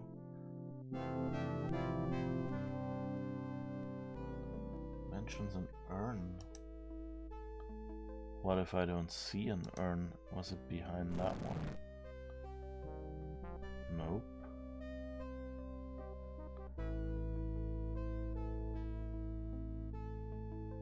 Was that in the office or what? In the attic, but how do I get to the attic?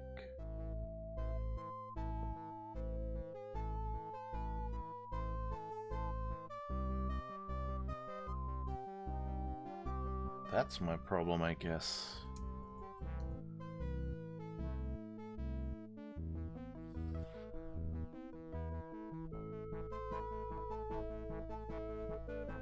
Oh, right. Okay. Yeah, the mayonnaise. I don't think I would have remembered that. He said, now that I've read it, he said when I tried to pull the totem pole, The floor isn't slippery enough. It won't move. it said the floor isn't slippery enough, and I just took that as this thing cannot be moved. But of course... Gloop, gloop, gloop.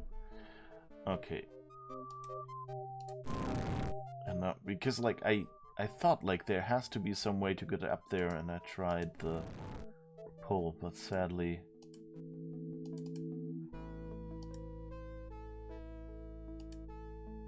okay.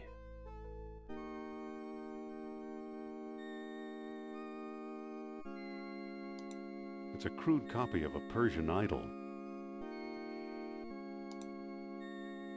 Some kind of funeral urn. I believe it's part of the old Pierce collection. Okay, Pierce collection. Looks like someone's ashes in here. Feels like there's something loose in here. A key? That was if I hadn't known. Like, he said the Pierce collection, and then it looks like someone's ashes. But like having to search in there, ugh. Not just, you know, oh yeah, playing with the human's ashes, but I mean, like, how is someone supposed to find that? I guess by mentioning Pierce collection, you would go back and maybe just, you know, try to pick up the urn and take it somewhere, and that's... But I don't know. Like, there's no mention, like, is there something in there, or the ashes look weird or something? I don't know. But okay, I guess we've got the key now. And we had the crate behind which the chest is, and so I guess that's There's how a we get it. manuscript inside. The Lost Dialogue of Plato.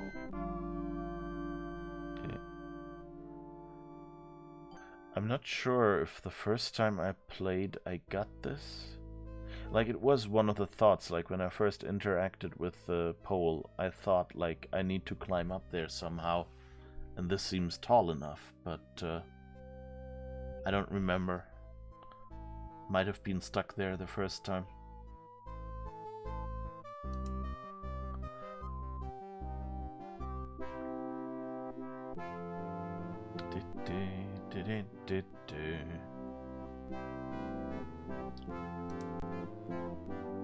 The Hermocrates.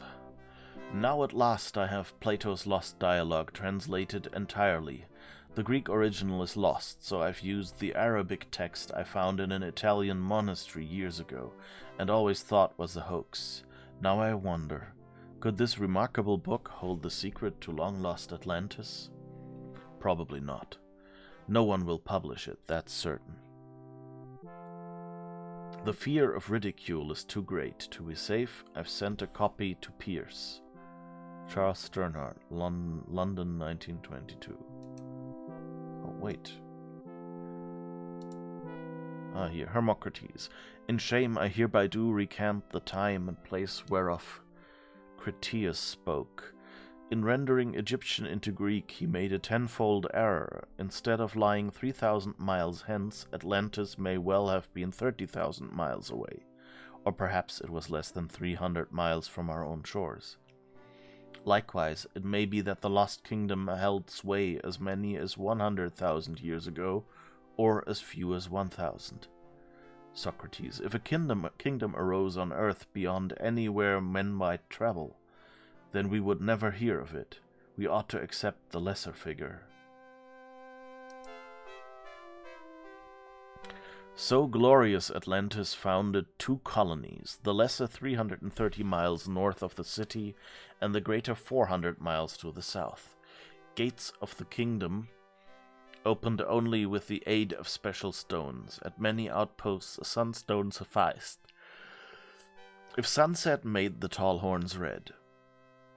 At the greater colony, a moonstone was also needed, with the sun dying as a new moon is born.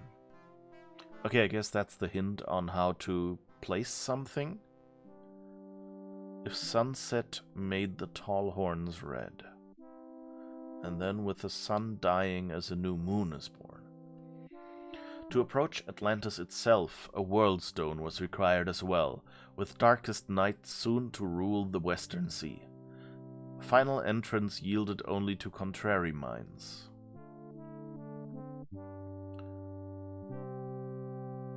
Okay. I hope I'll figure that out once I see however those items look and can be placed. But Sekiro, by the way, that was just the bot. So don't worry. Yeah, the Mayo tip would have been good. I saw it too late. But thanks. And it is said that dwellers in Atlantis had no horses nor any need of them. Orichalcum, the metal that glittered like fire, this they had instead. They cast it into shiny beads, and used them as we do minted coins, paying statues to do their work as if by magic. When their colonies were failing, wise men carved strange devices out of amber to search for the metal. But only proud Atlantis ever yielded a supply. Socrates, you have called the kingdom wealthy, but surely this is absurd. As the waters rose around their city, the kings of Atlantis, one after another, sought to hold off fate. Knowing mortal men would never rule the sea, they planned a huge colossus, which, by use of orichalcum, 10 beads at a time, would make them like the gods themselves. Nurapsal was one such king. He it was, say the wise men of Egypt, who first put men in the colossus, making many freaks of nature at times when the celestial spheres were well aligned. This I doubt. We are hearing a child's tale. Okay. That sounds creepy.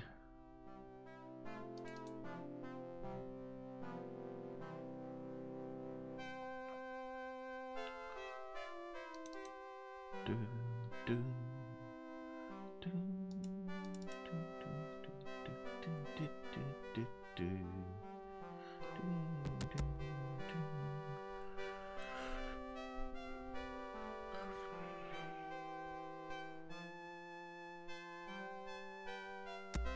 I got it. I found Plato's lost dialogue. Really? Our jungle friend Sternhardt is quite the scholar. Let me see. Okay, now they want us to read it.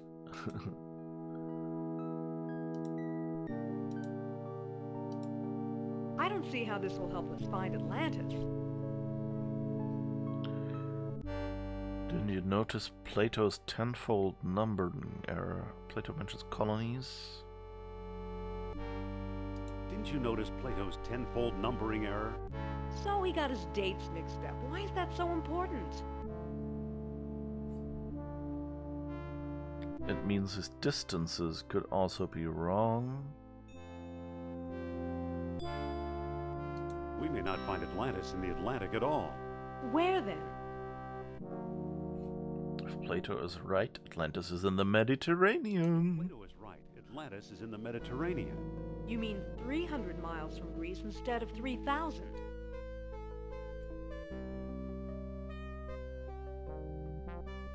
Of course, the lost dialogue could still be a fake. No, it sounds real. He once told me he came from the middle of the world. That's what Mediterranean means. Enough with your fantasies. I'm talking facts. Wait, quiet. I think I'm getting something.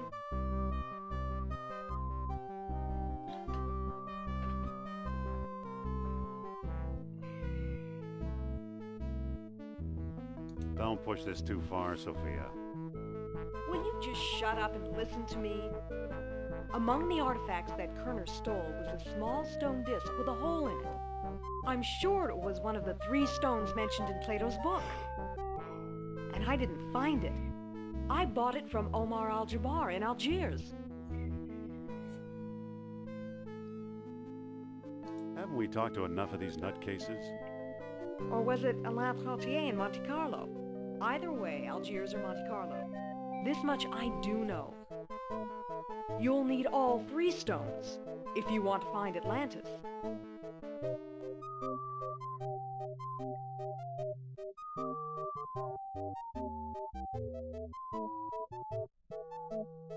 All right. Save it here for the... Oh, I was too late, yeah.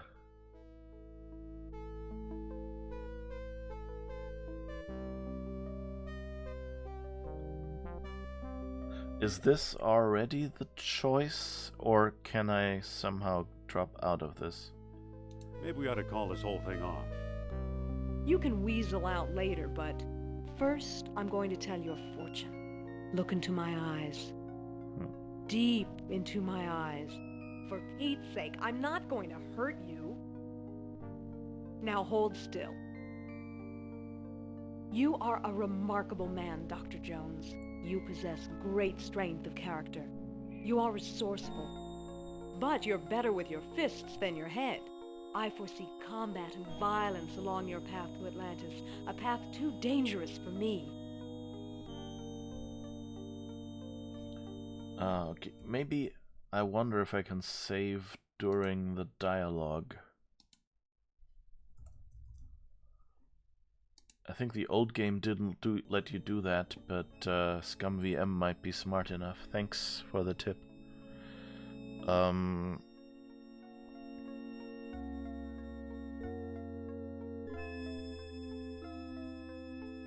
Yeah, okay. So I think I did this before, or the think my way through. So I guess just to change things up, we want to do rough the way I like it, I guess, and see if that works. So it'll be rough. That's the way I like it. Good luck. You'll need it.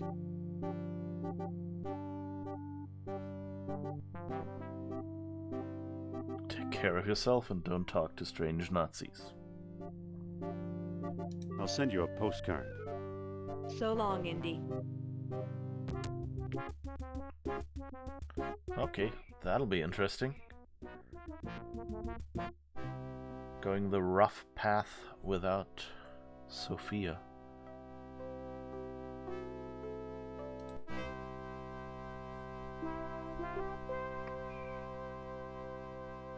And the other places have closed for us, apparently.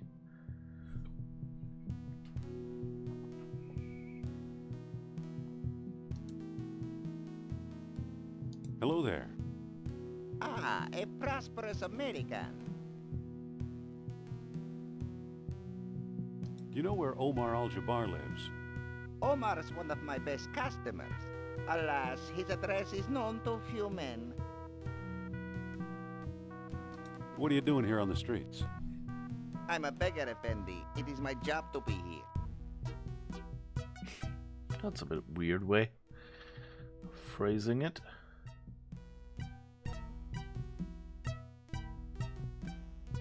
How's business? I've seen worse. You ever hear of Atlantis, old man? Atlantis. Atlantis. No. Now, let me get back to work, please. I don't want to disturb them. They look kind of busy. Okay. Oh, what's this say? It says aerial views, one flight up. I guess we'll walk one flight up then.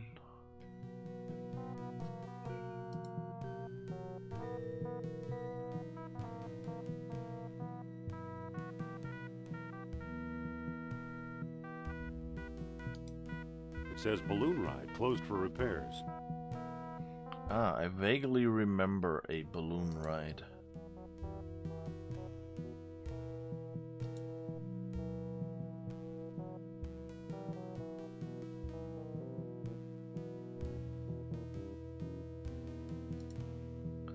City streets, that looks promising, I guess.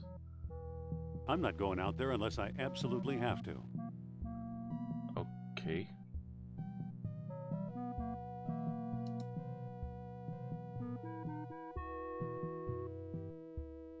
Ah, the screen continues here.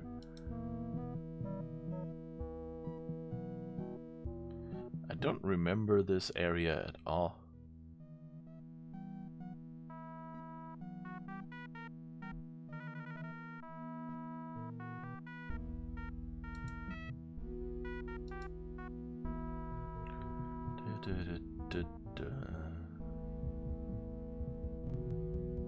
This area seems familiar.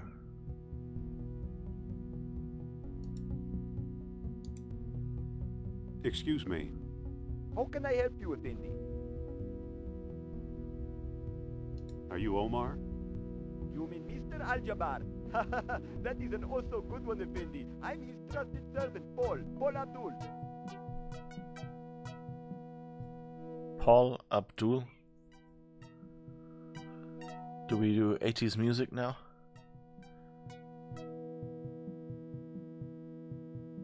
Can you arrange a meeting with Mr. Al-Jabbar? I suppose I could, Effendi, but my master rarely deals with clients in person. Why should I bother him?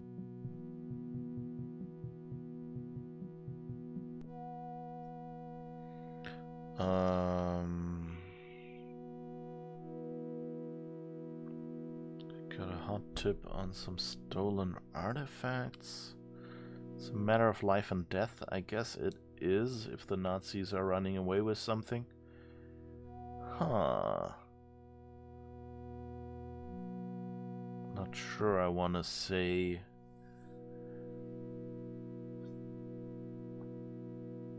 I've got a hot tip on some stolen artifacts. So do half the people in Algiers. You'll have to give me a better reason than that.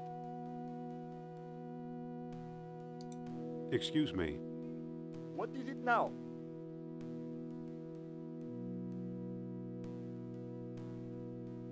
Nice place you have here. Thank you, Effendi. Excuse me. What is it now? I'm looking for Atlantis. Good luck. Thanks for the information. Good luck. Excuse me.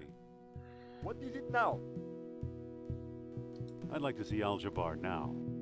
As I explained, you need to give me a reason to trouble my master.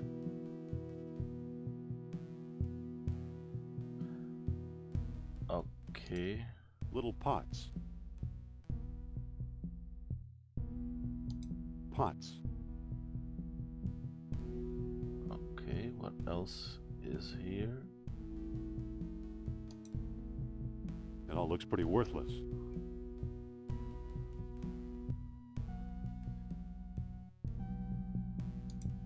Big pots.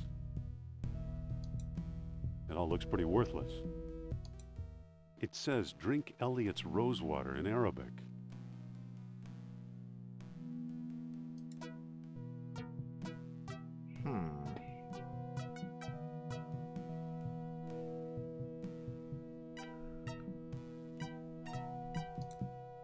Excuse me. What is it now? So I can't give him a reason anymore? As I explained, you need to give me a reason to trouble my master.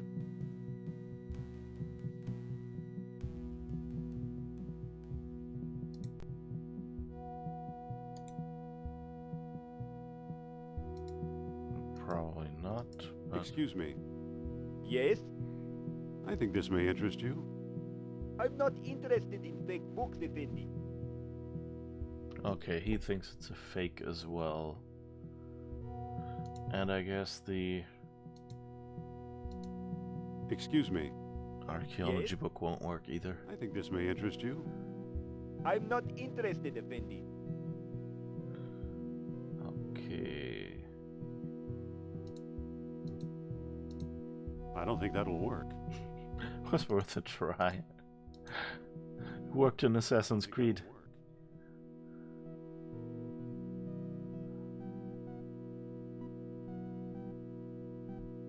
Alright, so I guess I have to find something.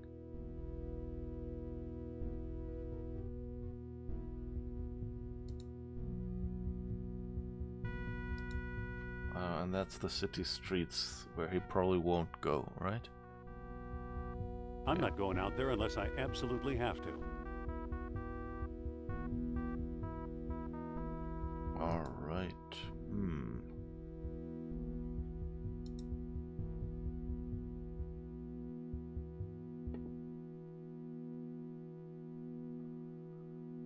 Okay, I guess we go to the other guy. And see what he has to offer.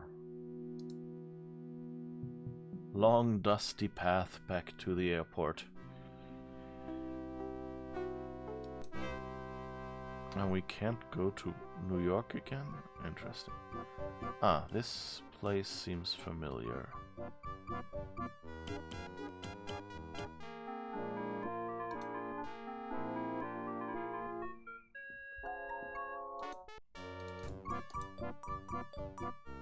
I better not go in. The wrong people might be waiting for me. Wait, what?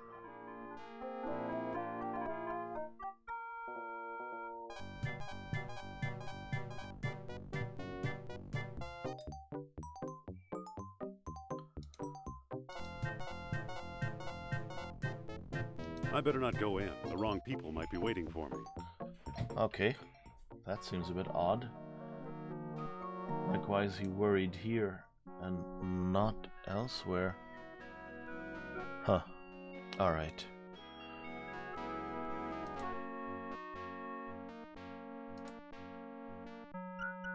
Nothing interesting over here. Okay. Driver, to the airport. Oh, no, I didn't. Well, I guess...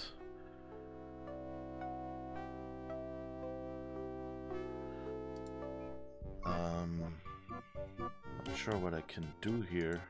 Excuse me. Can you tell me what Monsieur Trottier looks like? Sorry, I don't know him.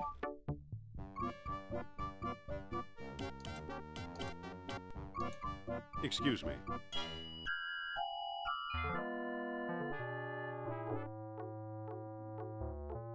Are you Alan Trottier? Oh, perhaps. Who's asking?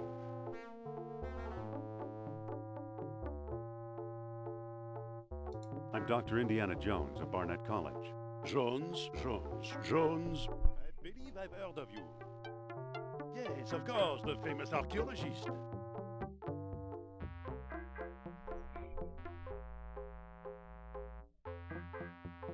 Actually, I'm just a simple professor. Oh, leave the modesty to me, sir. Alain Trottier. Amateur scholar, part-time poet, professional dreamer. Alright, lucky that I caught him here.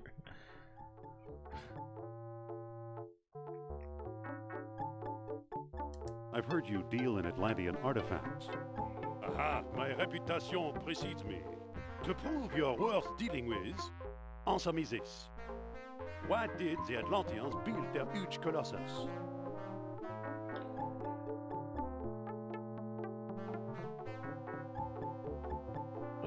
To make themselves like gods, I think. To make themselves like gods. Yes, excellent. Obviously, you know Plato's lost dialogue well. Personally, I doubt I can help you, but my name is recognized among dealers in antiquity. Maybe my business card will be of some use to you. And now, au revoir. Alright, we have a business card now. I guess we can... I think this area is where you... I don't remember, actually. They might just... It might have been the same thing in the other path.